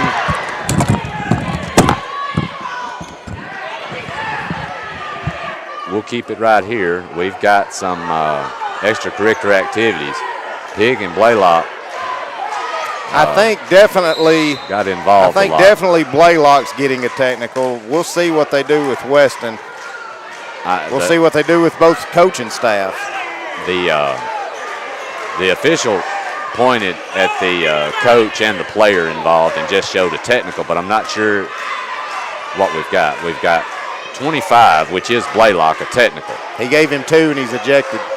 And then they got 3 technicals out of that, according to Mr. Referee right there.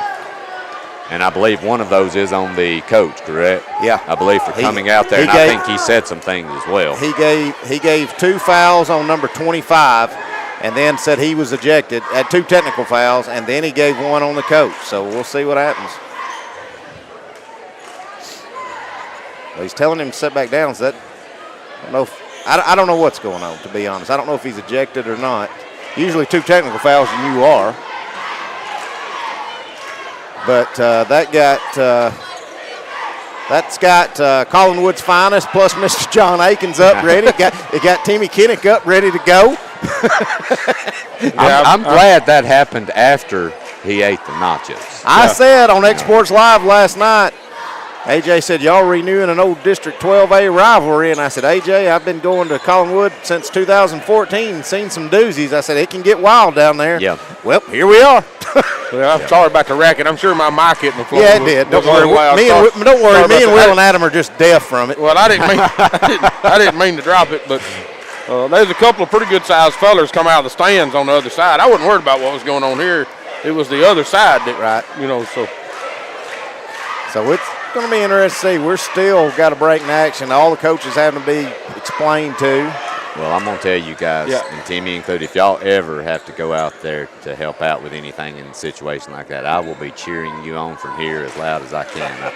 That's all I need, Adam. If you just root me on and make sure I make it to the house, we'll be good. What was it Jeff Franks used to always tell Kendall if you got a bench clearing brawl in baseball? Who do you say? Go get the second baseman. They're always little. Yeah, that's right. Well, and you think about us coaching softball, right? Right. I mean, that's probably who you would get. Right. Yeah.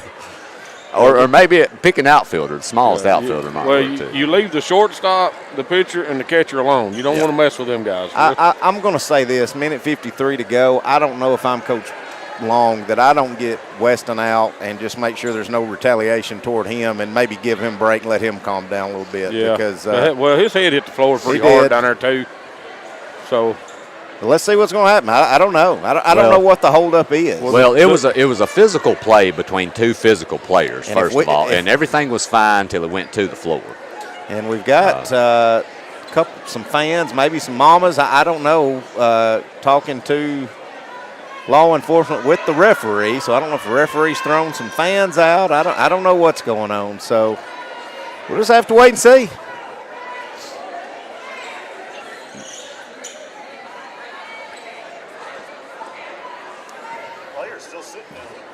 Yeah, that was a question I've got too, Clint, and I'm not very familiar with that. When a player is ejected in basketball, if that is the case, are they allowed to stay on the bench, or do they actually physically have to leave? I don't know. Let me say this: in 1999, you had to leave. Yeah. you saying that from experience? I can't. I don't. But I don't know. I don't know about now. Well, Weston, we've said it before. Weston's a very, he's a tough kid, and he plays physical. And well, and listen, I don't want to call out young men on. It's an emotional game, and it's played hard. But now Blaylock, he got it blocked by Weston, but then he got it back, and then Weston tied it up, and it got a little rough, and they both went down. But now Blaylock did. I'm not going to say he threw a punch, but he did shove Weston's head into the floor. Yeah. And I think that's what got the initial him ejected or a technical.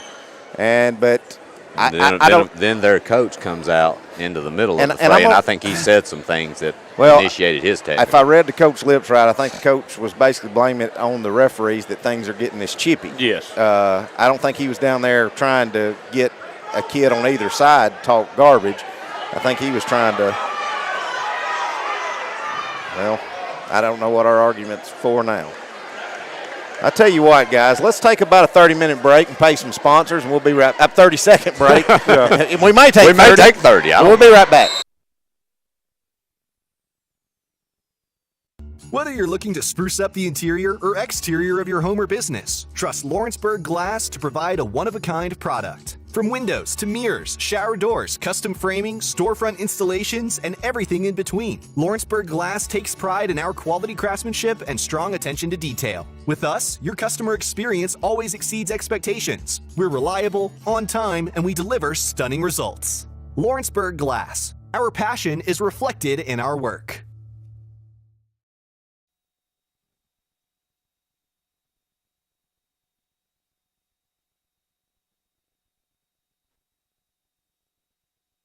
Well, got a little extracurricular activities during the break.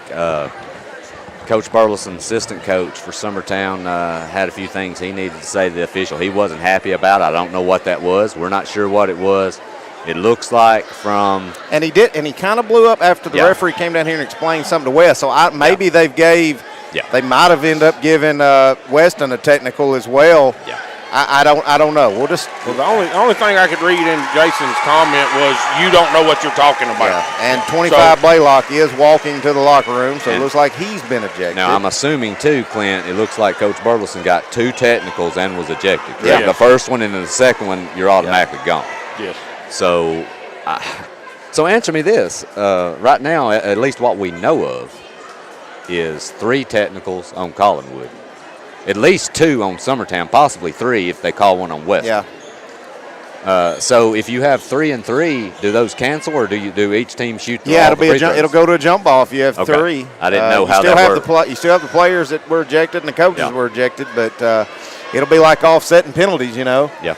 I didn't know if they would make you physically have to shoot all those, or they would just offset them. But. Well, I'll say this. We only play Collinwood once this year, but I think they were supposed to come to Summertown next year. Kind of wondering if that's going to happen now. Well, that may be another home game we've lost. Speaking of my rants, it's too. Yeah, you may be right.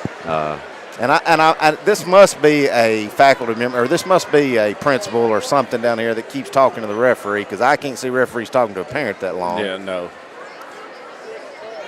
Coach Brian Cruz, it was always the men's coach down here. He's the principal now, and I've seen him around, but I don't know where he is. I'm assuming he is. He may have retired. He's been at it a while. Yeah. But well, I'm with you. I don't know that you don't. If you don't set Weston right here, I don't know. Where do you go with that, guys? Do you pull Weston right here for a minute or so, or do you leave him out there and just see what happens? I think in my opinion, I think you pull him, and I think just to let the kid, let everybody else calm down. Nothing he said or done. Yes. But I think you do that, and then eventually. Well, because here's the deal: we know Weston's not going to not play aggressive. If somebody's taking one of the basket here on this very next possession, he's going to go and try to block it. Yeah, he's going to try. And I don't know where that's going to lead to, as chippy as things are right now. Well, and Will tell you too. We played for a man in high school when I played who was a great coach, but when things got physical and he felt like we were getting slighted in some way. And I'm not sure how these coaches are, but you're not going to let another team push you around. All right, so it looks like we'll see. It looks like Collinwood's going to shoot a couple of technical shots. That will be Zapata, number 2, shooting their first technical, and that's no good. But I'm going to give Coach Jason Burleson some props. By gosh, when he went out in a blaze of glory. It usually don't take him long. When it hits that point, he ain't going to be here long. Let me tell you, any coaches that might have been watching that, if you're looking to get thrown out of a game, go back and watch our game. All right, so they're actually giving the ball to Collinwood. I don't understand what's happened here. The question would be, though, what was the foul call before the technical? Was it a jump ball that was called between those? We're going to have to get Coach Jeremy Jeans somewhere around, and we'll get him to tell us at halftime. I don't know that he knows. What happened. Well, and Timmy, you can go down there and ask Mr. Brian Long, and come up and report it back to us. Maybe I might try to ease down there in a minute and try to get something, but it looks pretpretty. But I don't know why. Tense down there now. But here's my thing: why, if it is I don't know who she is, but I don't know why she's still talking. I mean, we got a ball game play here. Yeah. I mean, y'all got your 2 technical shots, and they're getting the ball back. Getting the ball back. It's the best case scenario that y'all could have hoped for. Yep. I don't understand that call, so that'll be something that we'll have to get explained to us by somebody. So Branson Holt has come into the game for Blaylock, who was ejected. Yes. And so there's going to be Zepeda. He's going to nail a jumper in the lane, so that's going to cut the lead to 4 for Summertown, and this has been a pretty long first quarter. Clint with all the extracurriculars. Yeah. Campbell's going to fire a long 3. Money. Good answer by Coleman. Yep. And here comes Zepeda. He's got it. He's going to have it up top. Looks like Summertown is down. It looks like they might be in that spread out 2-3 zone. That's going to be an open 3 from the corner, short. And Bennett with a nice rebound and a block out. Pig with it. He is going to stay in. Campbell with it to Bennett, over to Pig, into the corner to Sherman. He thinks about it, but kicks it back to Pig. To the high post. Bennett's got a good look from 3. That's going to be a little off to the right. Look at Pig go up. And a foul. He skied for that rebound, got a good look at it, just couldn't get it fall. He'll go to the line to shoot a couple now. Yep. So you look at him skying up there. Do y'all remember the dunk he had last year? Oh, yeah. AJ talked about that last night on Export Just Live. come out of nowhere. I had a dunk like that one time, Timmy. We got one of those adjustable goals in my driveway at home. Okay. And I'll get Hayden to drop it down to 7 foot every once in a while. Make me feel good, This lady's still talking. I've never seen anything like this. I don't understand. Is she the athletic director, maybe? Well, Coach Long is kind of wanting something questioned because he was talking to this referee. So he's saying Coach Long has to sit down. So apparently Coach Long got a technical in all that madness. Well, evidently, but or maybe he has to because his assistant coach got 2. That's probably it. If your bench gets one, you get it. You have to sit down. Yeah. Weston's going to shoot a free throw, and he drains it. I tell you, Weston Pig's got so much better this year on his free throws too. Yes. So Summertown's going to stay in the zone. Nice job by Campbell getting a foot on it, kicking that one. I'm going to tell you, too, lost in all this is, from what I've seen so far in this game until the ejection, Blaylock is a big part of that team. Yeah. For sure. He was primarily their ball handler a lot of the time. He was also one that was attacking the basket and doing a pretty good job. So they've lost a pretty good piece of their team as well with that ejection. So I think Coach Long's probably just getting an explanation on why he has to stay set down. Well, and I think your assistant coach is linked to you. That's right. So with Jason getting 2, it's basically West. So that's going to go over to Holt, back to Zepeda. Summertown's going to stay in the zone. Over into the corner, back out. And Collinwood kind of having issues kind of breaking into the middle of this zone. Nice job by Summertown attacking up top, back to Zepeda. Back to Holt, back up top. Nice pass underneath. Cole Campbell just kind of got lost on that back door there. That's Blake Witter with the basket. That's going to cut it to a 7-point lead for Summertown, 18-11. Sherman's got it in the corner. I thought he just traveled and everyone else did, but no call. Campbell's got another look at 3 off the back of the rim. And Brewer comes down with a rebound, and that'll be it. I tell you, Adam, before you go to commercial, Summertown still held on to a 7-point lead, and they played the last 3 minutes without Grayson Burleson. So that's a pretty good stand there from Summertown. So pretty exciting first quarter to say the least. But Summertown, they're gonna head to the second quarter up 7, 18-11. We'll be back in a minute. You're listening to Summertown High School basketball on the X Sports Network. Rent-Right Equipment has all the tools you need to get the job done. From bobcats to trenchers to augers to lifts, we have a large variety of equipment for every project, big or small. Need a new mower? We have you covered there too. With great brands Hustler and Big Dog, Rent-Right is ready to serve all your equipment needs. Call today and reserve your equipment from Rent-Right Equipment in Lawrenceburg, Tennessee.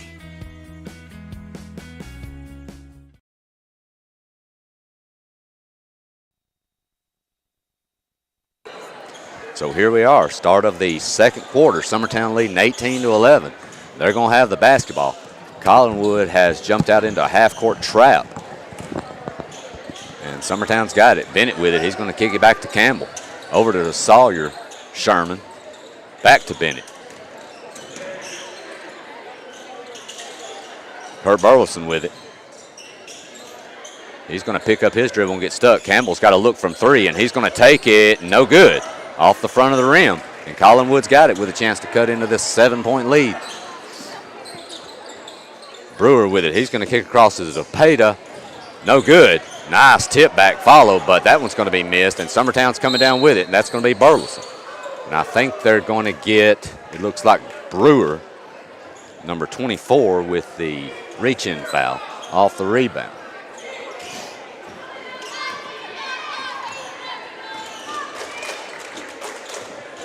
So Jackson Bennett with it.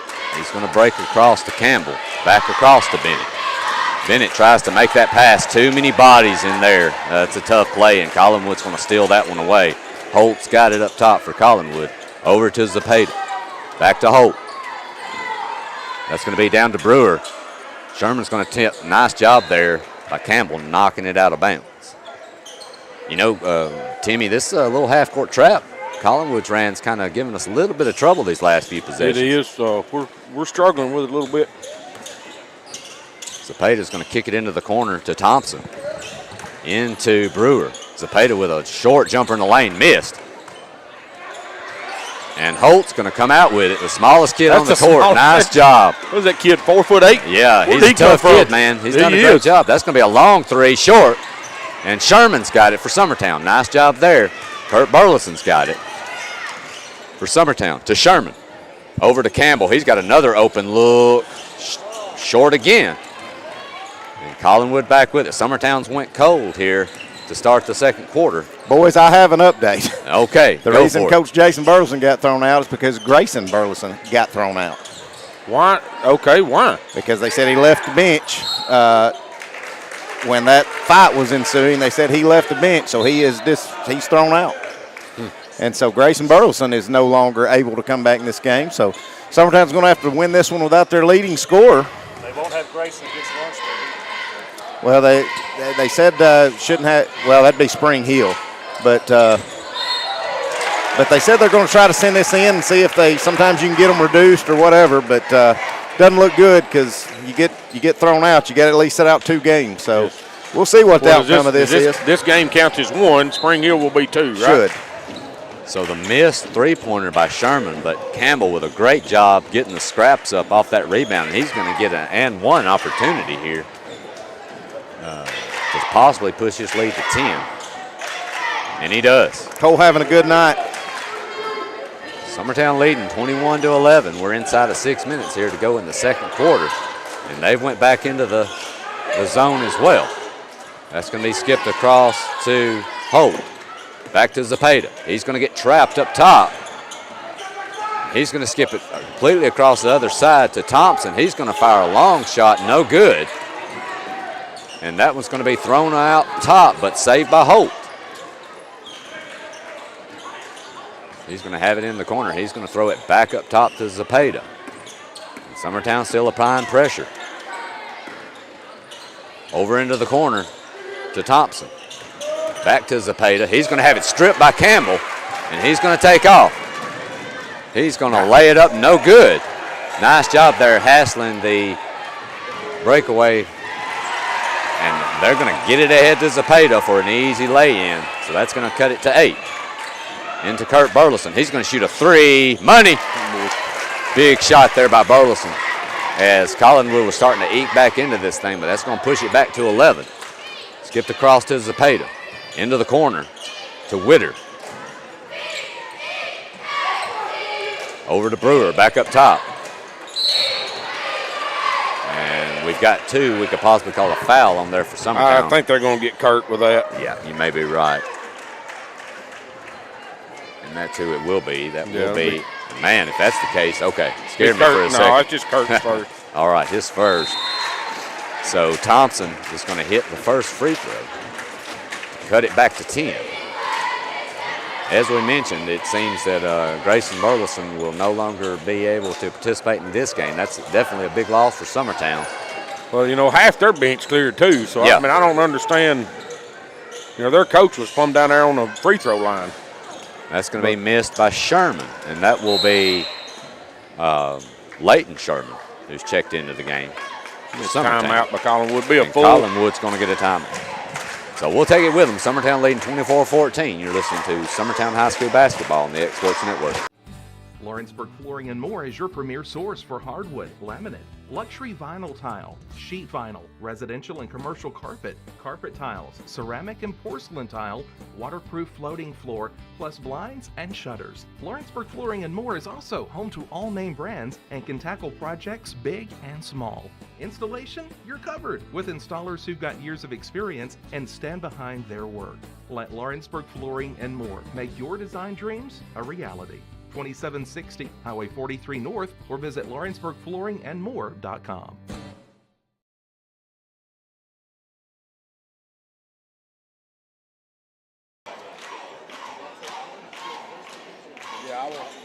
you stay with it?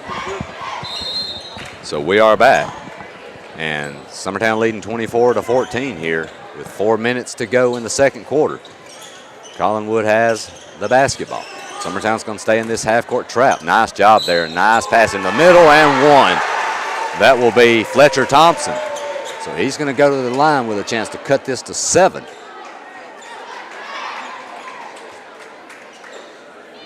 Foul was on Cole Campbell. His first. I tell you the crazy thing out there, Timmy, look at Summertown's team they have on the floor. I believe we have, sophomore, freshman. Got 2 freshmen. Freshman, no, 3 freshmen. Sophomore? Three freshmen. Right? 3 freshmen, 2 sophomores? Right. Is that right? Yeah, Cole's a sophomore. Yep. Kurt's a sophomore. Jackson Bennett will be a freshman. Bennett's going to have a look from 3. No good. But Sherman with a nice rebound. Back to Campbell. Back to Sherman. He's got a look from 3-point range. No good. Leighton Sherman with it. Nice job. Summertown attacking the boards here. Campbell's got a look over to Leighton. He's going to fire 3. Good.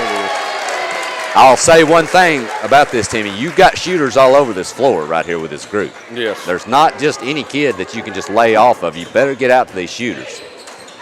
Nice job by Campbell. That's the second time he's kicked one out of bounds.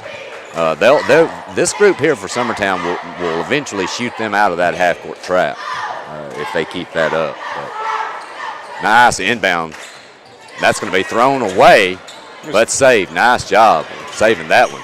Back up top to Holt. Nice move and one. Oh. I don't agree with that foul right there. He was, and they got Kurt Burleson on it. It'll be his second, but I mean, Kurt was straight up. Yeah. But regardless of that foul or not, team, that was a nice move getting into that lane by that young man. It was. Nice play. So they've cut it to 7. That's going to go to Sherman. He's going to hit Burleson in the middle. He's going to attack in the middle. Good. Nice move there by Kurt Burleson. So Summertown still doing a good job without Grayson of keeping Collinwood at a distance. So Zepeda with it up top. He's going to get, that should be an illegal screen. It is. And it is. It is. Yes. Oh, yeah. That's an easy call. He hooked him with his leg. Yeah. And that will be an offensive foul. That will be on Hinkie. Yes. number 0.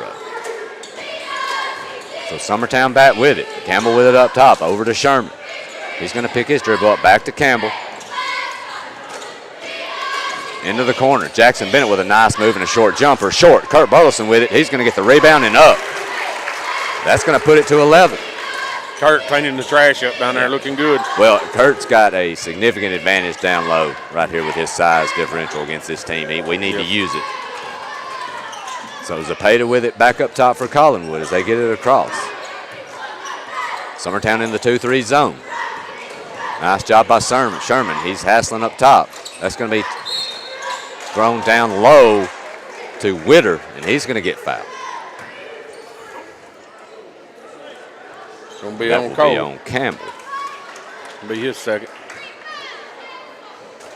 You know, it is good to see, Timmy. I hate the circumstances, but it's good to see this group out here getting some reps in, you know. Yes.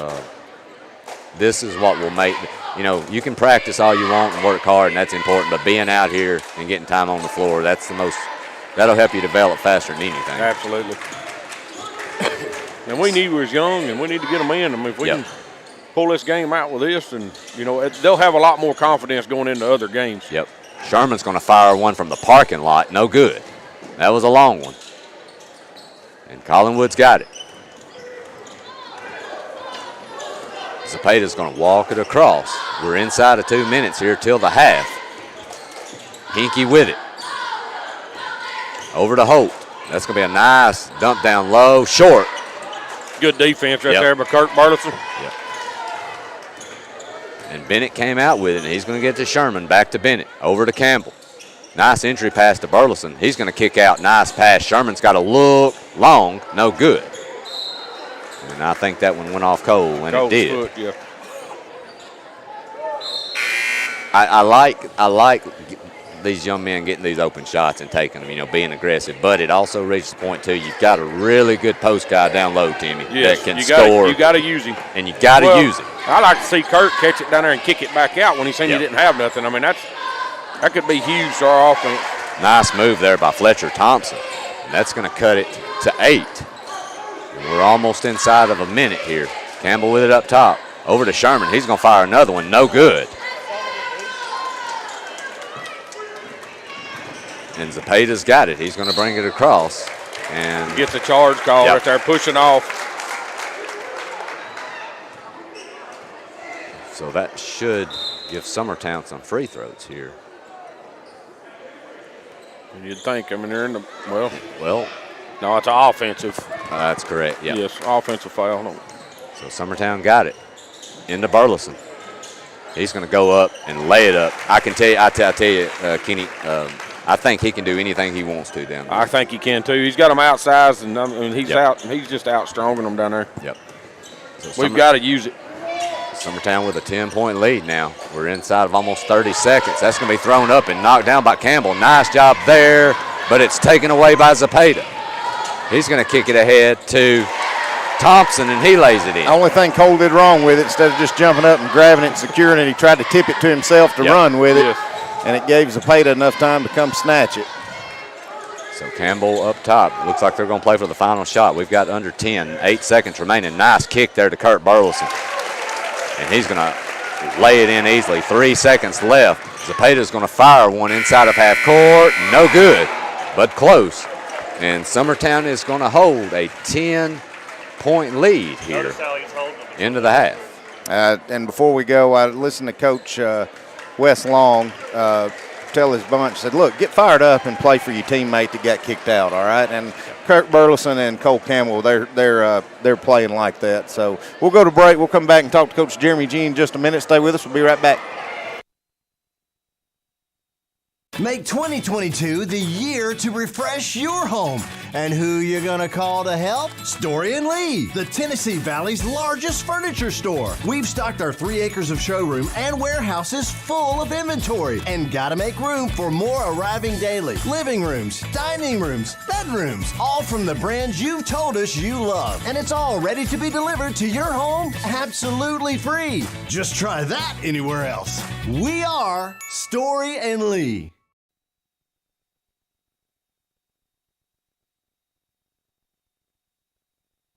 All right, welcome back to Collinwood. Summertown men lead at 35-25 in what was just, let's just call it a wild first half. Coach Jeremy Jean, you were down there firsthand. You want to kind of explain some of this before we get into your girls' contest? Yeah, one, the game was getting physical, and they didn't blow the whistle. Tie ball, neither kid's going to look back down. One kid slammed pig to the ground, which resulted in him getting tossed. Right. Well, then when that happened, the referees are sort of looking at almost in disbelief what's happening. Yeah. Then we have some leave the bench, and therefore we get one toss. Coach gets mad, he gets tossed. Right. So it's just blow the whistle, call a foul earlier, that don't happen. All right. It's just. Well, I said on Exports Live last night, AJ was asking me, what it's like to go to Collinwood, that old District 12A rivalry. I said, well, AJ, I've been going down there since my oldest one in 2014. I said, it can get pretty wild, and I guess I called this one. You did call that. It was wild. Our game at one point was hairy. Yeah. Once we. Yeah, I heard you getting on officials a couple of good times. Yeah, they just, again, it used to be, a three-man crew stayed together the whole entire time. I sort of liked that because they knew what you were getting out of a crew. Yeah, now you get different, mix it up a little bit. Two are seeing something else. It's hard, especially not being able to say too much without getting fined. Well, all right, Coach. Well, let's get on to your girls' contest. Yeah. Had 3 players in double figures. Yep.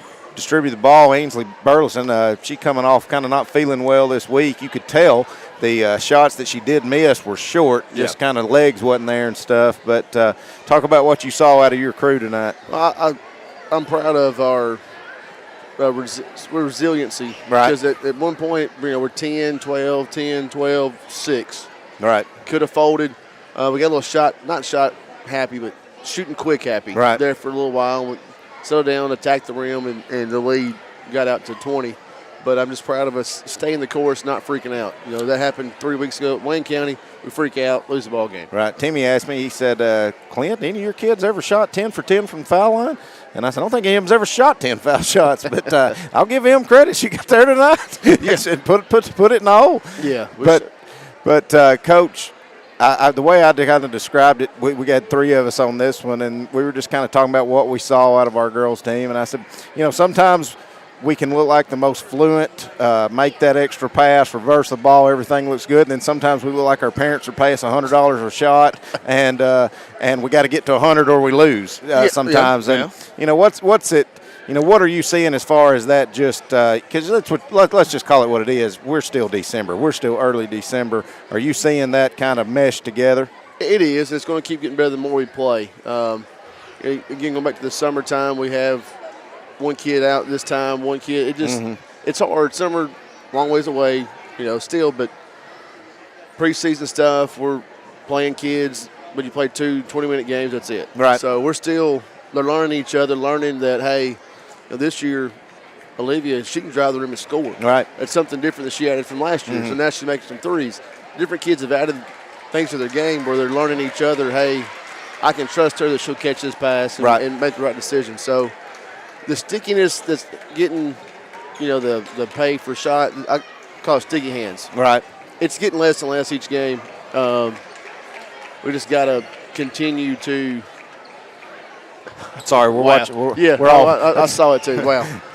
But, Coach, again, you probably heard my rant last night on Exports Live, us only having 7 home games and people using it as an excuse to not come play at our facilities and things. But with that said, no more home games until January 6th. That'll be against Lawrence County. We go on the road twice next week. Got to go to Spring Hill in that rematch, and then we go to the Ralph and play Lawrence County there. What are you looking to get better at before next Tuesday out of your bunch? Well, we just finishing shots. Right. We had a chance in the first half, I think, to really blow the thing wide open.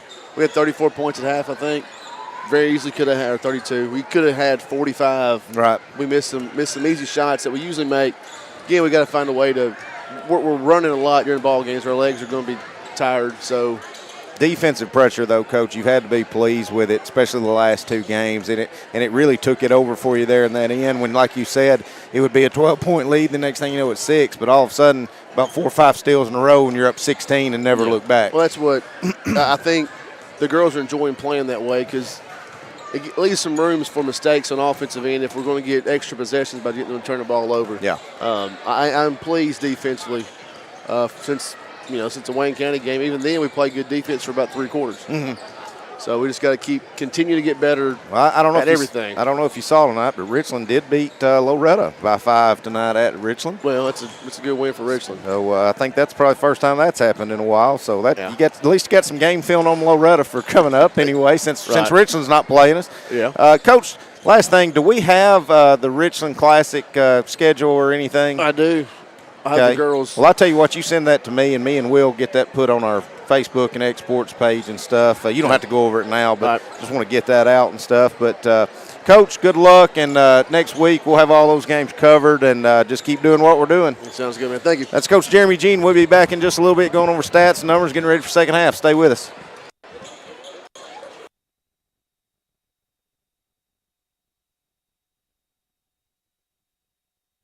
Got a dent, a ding, a scratch, or a bent fender? Major or minor, Car Country Collision Center in Leoma can fix you up. Car Country works with all insurance carriers, gives free estimates, can work on foreign and domestic vehicles, and has experience you can trust. They've been in business since 1990. Unfortunately, accidents happen, but you can get your car back on the road with as little hassle as possible with the help of Car Country. Call 931-852-4708 or stop by at 2567 Highway 43 South in Leoma.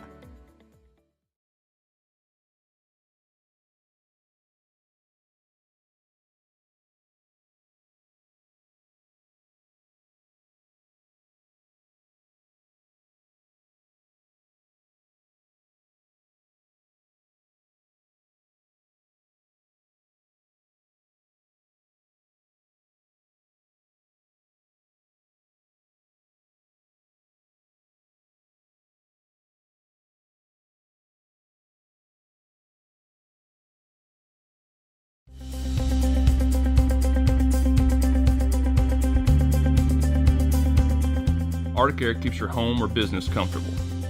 For more than 20 years, we've provided outstanding residential and commercial services through southern Middle Tennessee. Whether you need assistance with your heat, air conditioning, preventive maintenance, or anything in between, trust our reliable team to get the job done. We'll take the time to figure out your specific needs and recommend what we believe is right and best for your situation. We've been using Arctic Air for over 15 years now. Their service is great, they're here when we need them, and their prices are competitive. They take the worry out of the heat and air so I don't have to. Arctic Air. When you need us, we'll be there.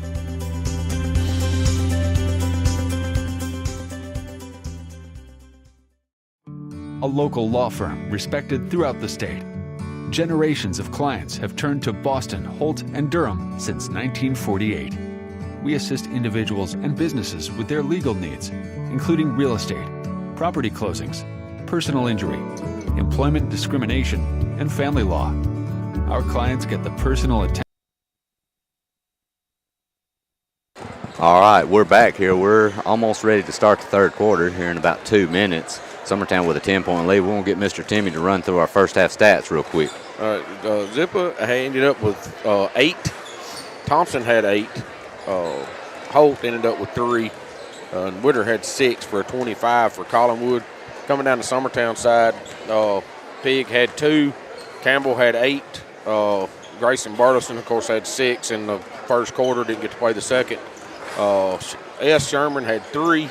Kirk Bartleson come up huge in that second quarter. He had ended up with 16. 14 of them come in the second quarter, which is huge. And L. Sherman had 3, put us at 35.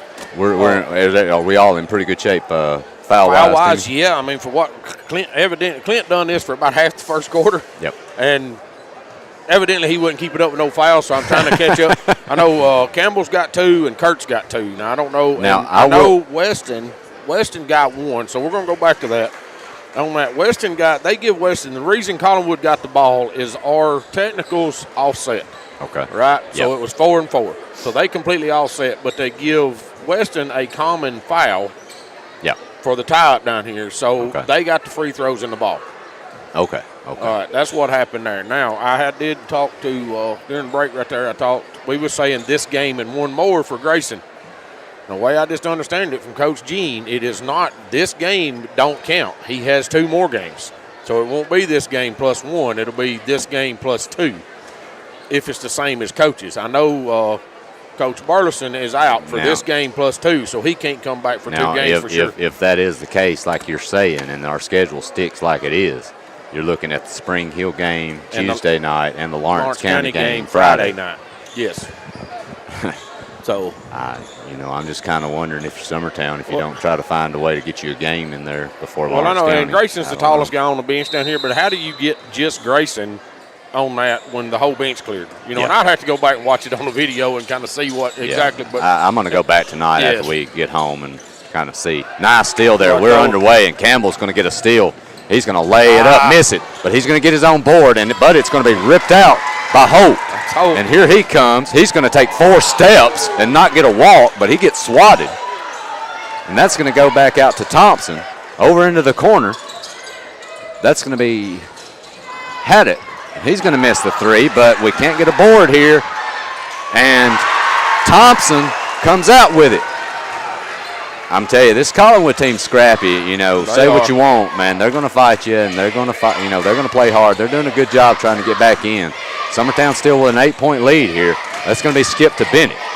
Bennett with it. Down low to Burleson. He's going to put a nice move in the lane. I was talking to somebody during the half, Timmy.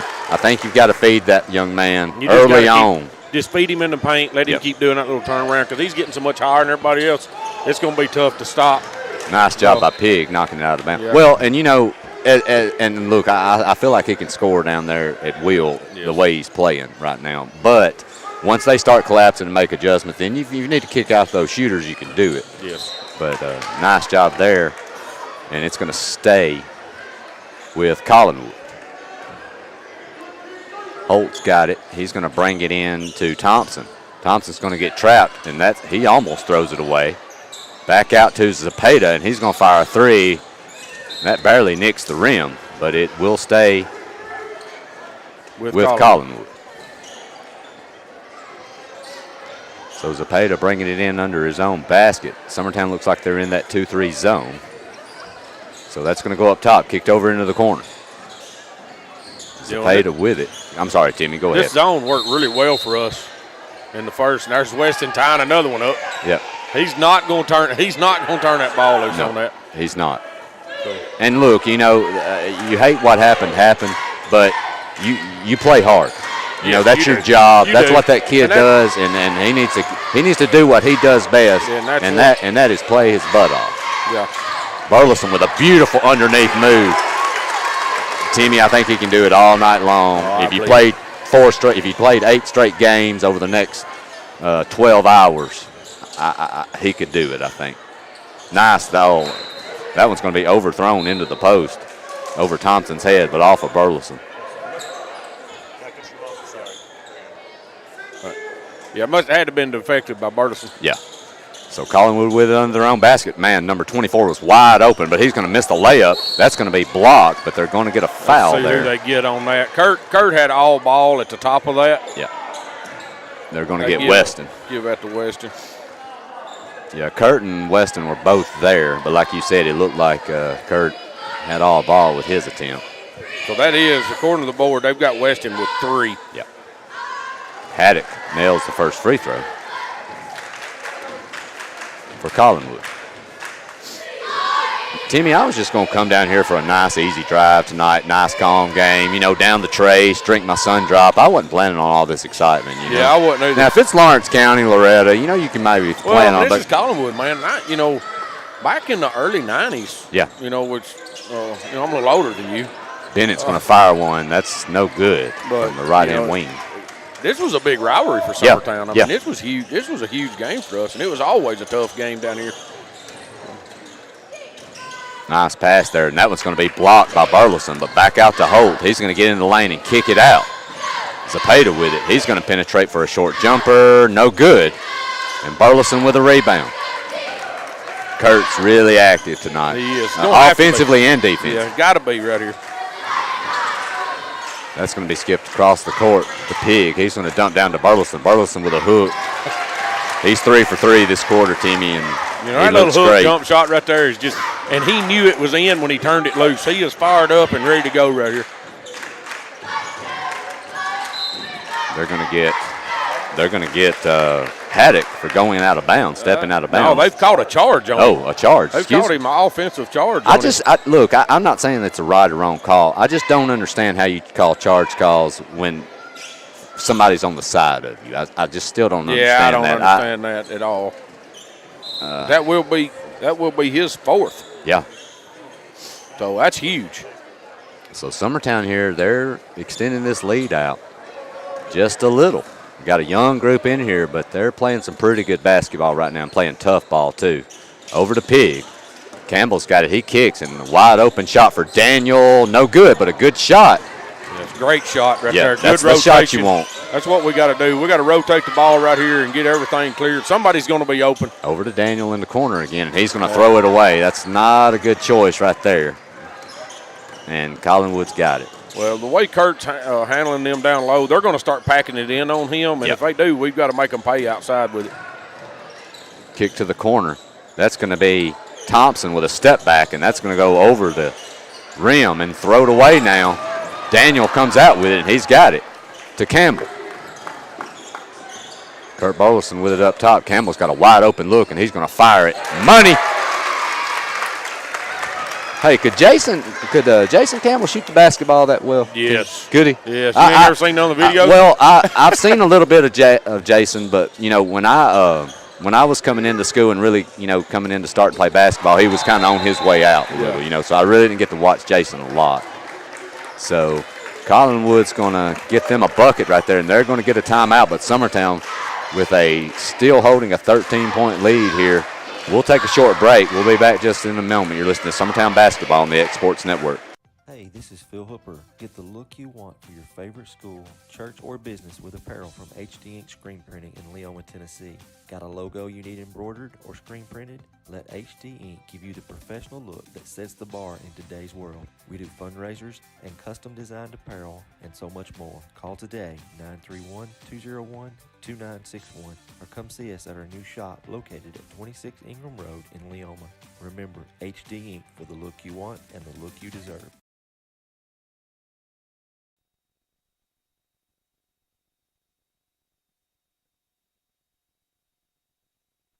All right, we're back here. Summertown with a 13-point lead with a little under 4 minutes left in the third. I will give you a quick update. Richland boys leading Loretto by 11 in the third quarter. And this is also after, I believe, the Richland girls also defeated Loretto, correct, Will? Yes. So Richland looking to try to complete a sweep tonight. Summertown basketball. Sherman's got it. Over to Bennett. He's going to get into the lane. Nice Euro step, but missed. I like the move. Yeah, I do too. He was there. He was all over. I think he expected a little bit of contact there or something and didn't get none. So he just finger rolled it right off the side of the rim. He just didn't quite get enough height on it. Into the corner. Back out to Zapata up top. Into Brewer. Knocked away. And Campbell has it knocked away, but he gets it back. Pig with it to Burleson. Sherman's got a look. Nice pump fake. Nice move. He's going to go in with a runner. No good. Campbell kicks it out of bounds. I like Sherman being aggressive, but, you could pull up for that little short jumper right there. Well, he needs to learn that he's 5'8". Yeah. And that'll come with experience. It will. He's got a beautiful shot, like I said. That is the fifth basketball that Campbell's kicked tonight. Yes, Cole is all over this defense. I don't know how many takeaways he's got and how many deflections he's got. Zapata with it up top. That's going to be dumped down low to Thompson. Back out to Witter. They're going to get a 3-second violation. Don't see many of them called anymore. No. Of course, you don't see very seldom you see 8 technicals in one ball game. Well, and the 3-second violation has kind of Pig is going to get hammered. They're going to the rack, but man, he went with a vengeance. Yeah, he did on the baseline. He did, but what I like about Big is he just popped right back to his feet, went back to the line like nothing. Hey, it's a foul. I mean, he's not showing the emotion. He's going to drain the first one, but like we were saying, Tim, the 3-second violations are minimized a lot because so many people are playing the 4 out. Now shooting so many threes. You just don't see many lineups anymore of 3 perimeter, 2 post, you know, like it used to be. Yes. So Collinwood's got it. Down by 14. That's going to be kicked in. Nice job there denying that ball, but a nice layup there and hook shot by Witter. That's going to cut it back to 12. Sherman with it on the wing, back to Campbell. Over to Burleson. Campbell's going to penetrate. Nice move there, and they're going to get a foul there against Collinwood. So nice attack there by Cole Campbell. We'll see who that one's going to be on. That will be on Thompson. So Campbell's going to miss the first free throw.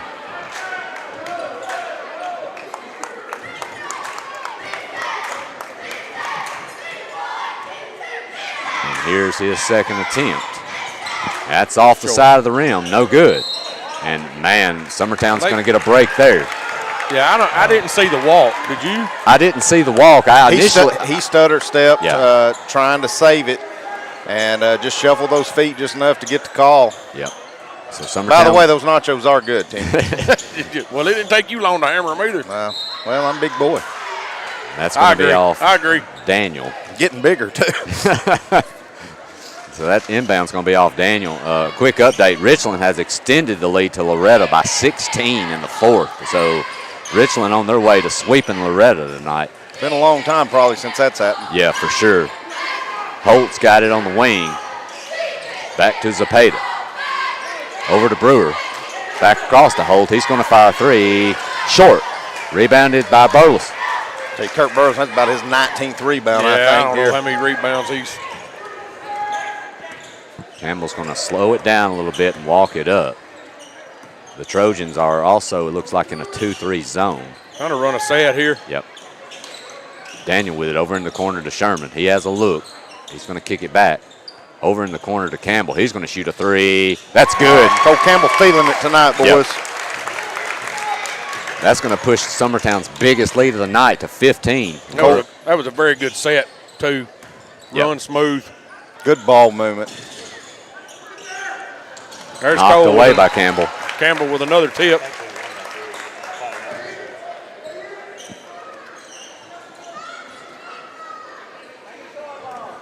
So Holt to inbound. He's going to get it to. Go ahead. I'm sorry. Go ahead. Leighton Sherman just set to check in. Yeah.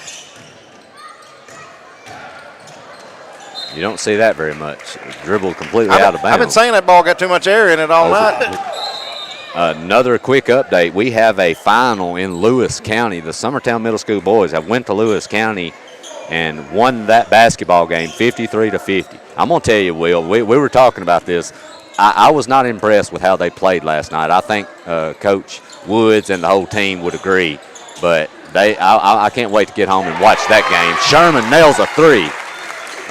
Got both Sherman brothers out there. That's Sawyer. That is Sawyer, yep. But I'm really interested to get home tonight to see how well. Oh, never mind. There's no video. Will, why aren't you there? Because he's here. Leave him alone. We've got to get multiple. We've got to get some multiple sets. We need more wheels. Summertown by 18 here. Going to try to hold for the last shot going into the fourth quarter. Bennett with it over to. You better not leave him open. He's going to shoot it, and he will. He's on fire.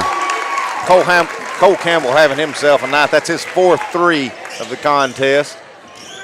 Holt with it. He's going to attack into the lane, and they're going to get Burleson on the foul. Well, they got his money's worth on that one. Yep. Yeah, like I said, if you're going to foul them, they don't get an and one. What do we call that? A Gene McBee foul? Gene McBee foul. That's right. If you foul them, they don't get an and one. They get 2 free throws. Holt's going to shoot the free throw. That's going to roll in. 1.6 seconds left. Whatever happens here, Summertown's going to have to do it quick if they decide to. That one's going to be missed. Rebounded one to end the quarter. Well, he's going to get a foul shot out of it, too. Yep. That's going to be Witter. Just something simple as a box out and holding it. And he got around Campbell, got to put back up. Doesn't make the free throw, thank goodness. Yep. Well, he'll miss that one. But Summertown, with a strong third quarter, they've extended the lead by 8 points. They're now up by 18. We'll be back for fourth quarter action. You're listening to Summertown Basketball on the X Sports Network. It's time for some straight talk about zero-turn mowers. Husqvarna zero-turn performance mowers with rugged commercial drive give you high performance and a comfortable ride. Heavy-duty frame and chassis and commercial hydraulics take no punishment. With warranties now up to 5 years and low financing options, there's no competition. For a straight-up deal on the best in professional zero-turn mowers, go straight to your Husqvarna dealer. McMaster's Home Gallery, where you'll always get a special price every day. Shop their new showroom full of name-brand furniture, sofas, recliners, dining and bedroom suites, Serta bedding, lots of tables and chairs just to match your decor. McMaster's Home Gallery also has GE appliances. Stop by on Highway. All right, we're back. Summertown leading by 18 here, start of the fourth quarter. Collinwood basketball. Zepeda's going to have it up top for Collinwood. Over to Holt. Back across to Zepeda. He's going to pick his dribble up. Holt's had a good game coming He has. for the player that got ejected. Little man stepped in. He's had a good night. Yeah, he's a tough kid. He's attacked the basket. He's played some tough minutes for them. Kicked out to Thompson. He's going to fire a three. No good. Kurt Burleson's going to wrestle that one away. What an effort there to get that board by Burleson. He's working hard. Weston Pig just got fouled pretty good by Haddock. No call. Yeah, Haddock's got 4 fouls, so one more, and he's kicked up top to Sherman. Yeah, we missed that mismatch right there on the block. Wide open to Weston Pig. Miscommunication on defense by Collinwood. He was wide open. Great job by Cole Campbell there. Yep. So Summertown now by 20. Into the corner. Nice dish down low, but off the knee of Thompson. I think here if you're Summertown, 6 minutes to go, that's a long time. But you got a 20-point lead. Summertown, when they've slowed down and moved the ball, they've got some really good looks. I'm not playing impatient here if I'm Summertown. Burleson's going to miss, but a nice move. And Cole Campbell getting in position there to get that offensive board. Yeah, and that's going to be on, I believe, on Thompson. Yeah, be his second. Yeah. I may be wrong. I'm not keeping stats, but I'm wondering if that's not even the first miss that Kurt Burleson's had in the second half. I don't remember him missing a shot. That turnaround's been there all night. Yeah. Been money. And he's got it again for an easy layup on a nice set play inbound. Summertown up 22 here with 6.5 left.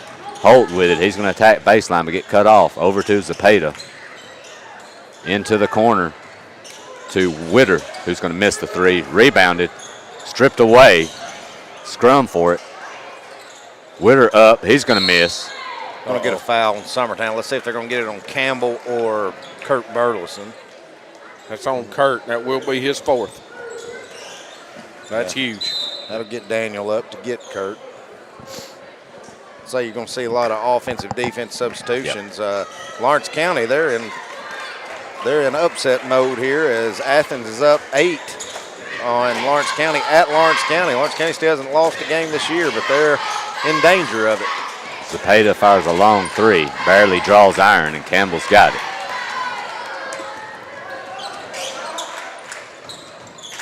Over to Bennett. He's going to pick up his dribble into the corner. Weston Pig goes up, lays it up. Nice move there. Good pump fake by Weston. I tell you, that kid, he just gets better every game to me, fellas. He does. Absolutely. And for him to drop back in that post area, when you pull Kurt, that's where Weston has to go play the post. Yep. So that's going to be kicked over to Haddock. Back up top to Holt. Over to Zepeda. Dump down low. Holt's going to try a three from the top. No good, but rebounded by Haddock. We're going to get a foul. I tell you I believe that's on Cole Campbell, and if it is. It is. That will be his fourth. So we've got one of the Shermans. Which one is that? I think Sawyer's already out there. That'll be Layton. I can't see his number. But Sherman's going to get Cole out for a couple right here. So Haddock will be at the line shooting 2. First one, no good. And when Cole comes out right here, if they can make a free throw, if you're Collinwood, I don't know how you're not turning up the press right here. Yeah, I don't either. You've got Summertown has. Well, it looks like they're in the mode of putting in the subs. That'll work. That'll work too. It looks like, right as you were saying that, Clint, look like they're clearing the end of the bench. So. 5.5. That's a little early to me. That's a little fellas. early for me. Yeah. Both free throws missed. We're going to get a foul on the rebound. And that looks like that will be on Wesley Brewer, number 24. Yeah, Sawyer Sherman's coming down the court. Let's see how aggressive Collinwood's going to play. They're going to drop back. So hey, it's in your favor now if you're Summertown. Yes. So Bennett's got it. He's going to just see what kind of set we run right here with these guys on the floor. Yep. We have 3 freshmen and 2 seniors on the floor right now. Nice pass down low to Pig. He's going to pump fake. He's going to go up. He's going to get hacked and one. All right. And he is. We're going to get an intentional foul him. called. And I still there again. Weston takes it. It's intentional. The guy rose him up pretty hard.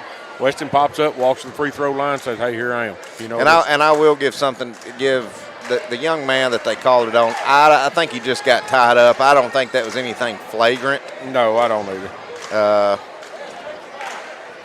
Well, and if you've been through everything that Pig's been through tonight. Well, and referees right now, if it gets a little bit chippier, looks hard, they're going to call it. Yeah, exactly. Well, and this kid just come in. I mean, he's number 30. I don't think it was anything intentional. Yeah, I didn't really see anything, just super. So should get that. The basket was good. Yes. So Weston will shoot one. Summertown will get the ball back. Weston's going to miss that free throw attempt, but it looks like he'll get another one, right, for the and one. Well, we might have let him shoot the technical, right? That's not a technical. It's not a technical. It's just an intentional foul. Well, they must. So have he's not getting one for the and one, and he's getting one for the intentional. Yeah. So now he'll get it. He'll get one more since that'll be it. Yeah, that should. Yeah. He should. I mean, if they're going to give him that one, he should get another one. Well, you would have the free throw he had the for the and foul. one. He had the and one. And one, and then a flagrant. So yes, let's see what flagrant would have been 2. I think Weston looking up here, looking at his dad. Mark Pig's done a good job tonight. It's been hard on him. His boys been put on his back. Weston had to get up here and give his dad a big grin. Well, but I'm going to tell you too. Talking about Weston, the way he's able to maintain his composure. His dad's the same way. Always has been. So he gets it pretty honest. I know Mark's raised that kid pretty well. I'm sure. Summertown favorite. Husky coming in the ball game for Weston Pig, who's had a hell of a night, boys. Let's just call it what it is. Yep. Inbound to Daniel. He's got an easy layup. Good. So Summertown now up by 29 here. Weston Husky into the game for Summertown. Knocked away up top. Sherman with it. Sherman to Sherman. Bennett's got it on the wing.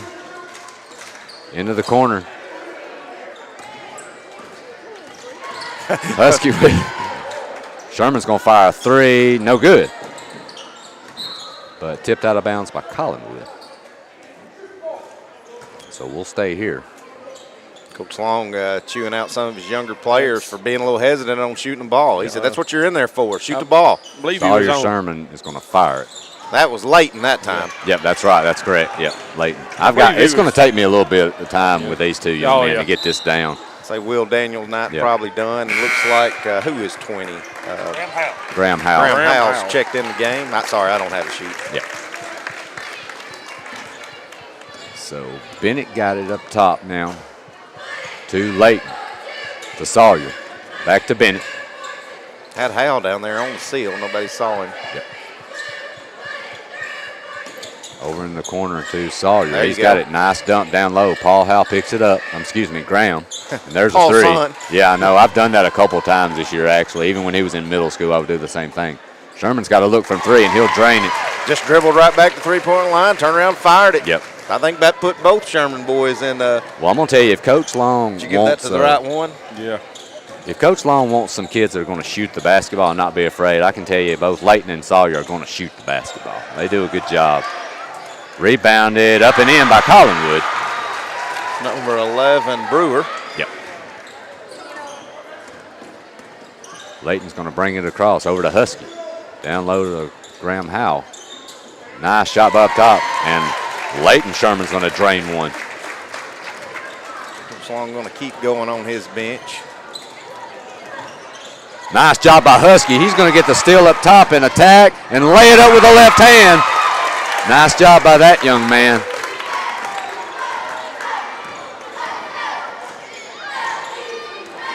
Boys, I'm going to go ahead and just call this one. 3 minutes to go. Yep. Let me tell you something. Kurt Burleson, Cole Campbell, Weston Pig, can't say nothing but great things about this bunch. Your best player, let's just call it what it is, your best player that averages 26 a game gets thrown out early in the contest, and you're pretty much neck and neck at that point and just roll out to a dominating win. This team grew up a little bit today, Timmy. I think they grew up a lot, Clint. I mean, it's good to know. I mean, I think it was good for them because they know they can do it, you know, if they have to. We don't want to.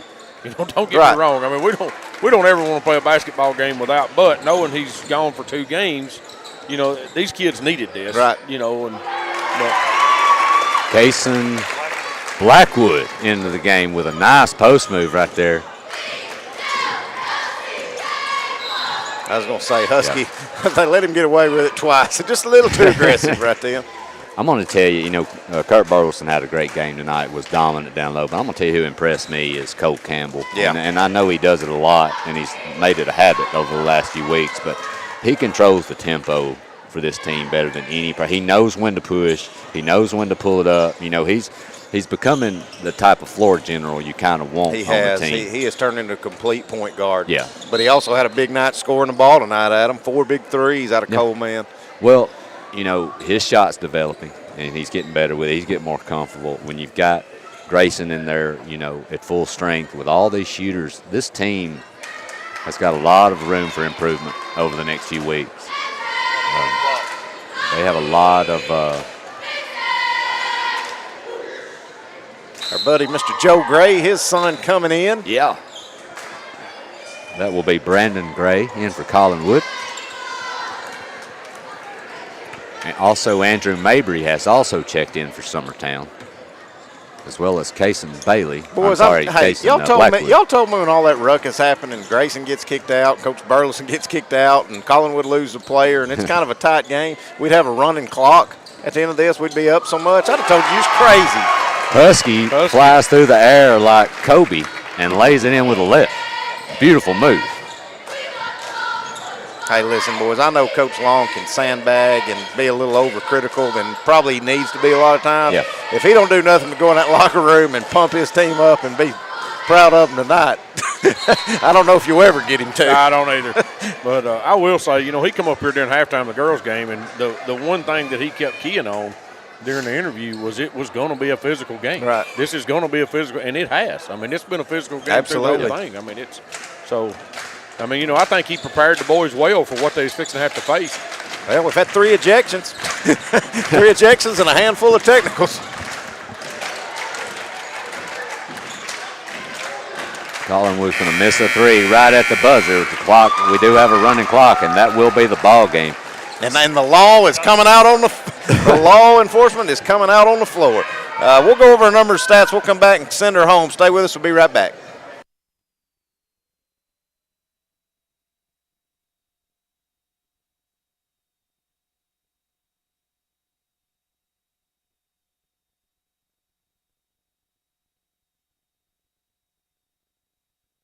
All right, welcome back to Collinwood High School. We're getting ready to send this home. Summertown wins at 77-40, and what we can just call is a wild one. Fellas, had a lot of ruckus there on a hard foul, and then some extracurriculars after. The Collinwood player gets thrown out.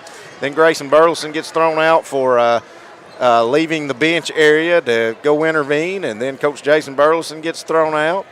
And looks like everything's all right now. Both teams kind of taking their time getting in the locker room. I don't see coaches jawing or players jawing, so they did shake hands.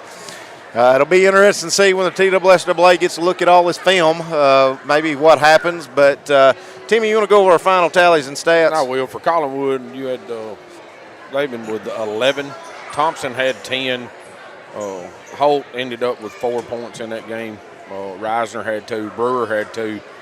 Witter had 10. Hancock had 1 throughout the game.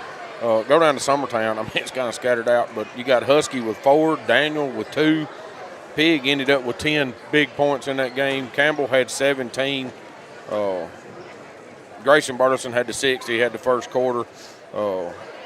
S. Sherman ended up with 6.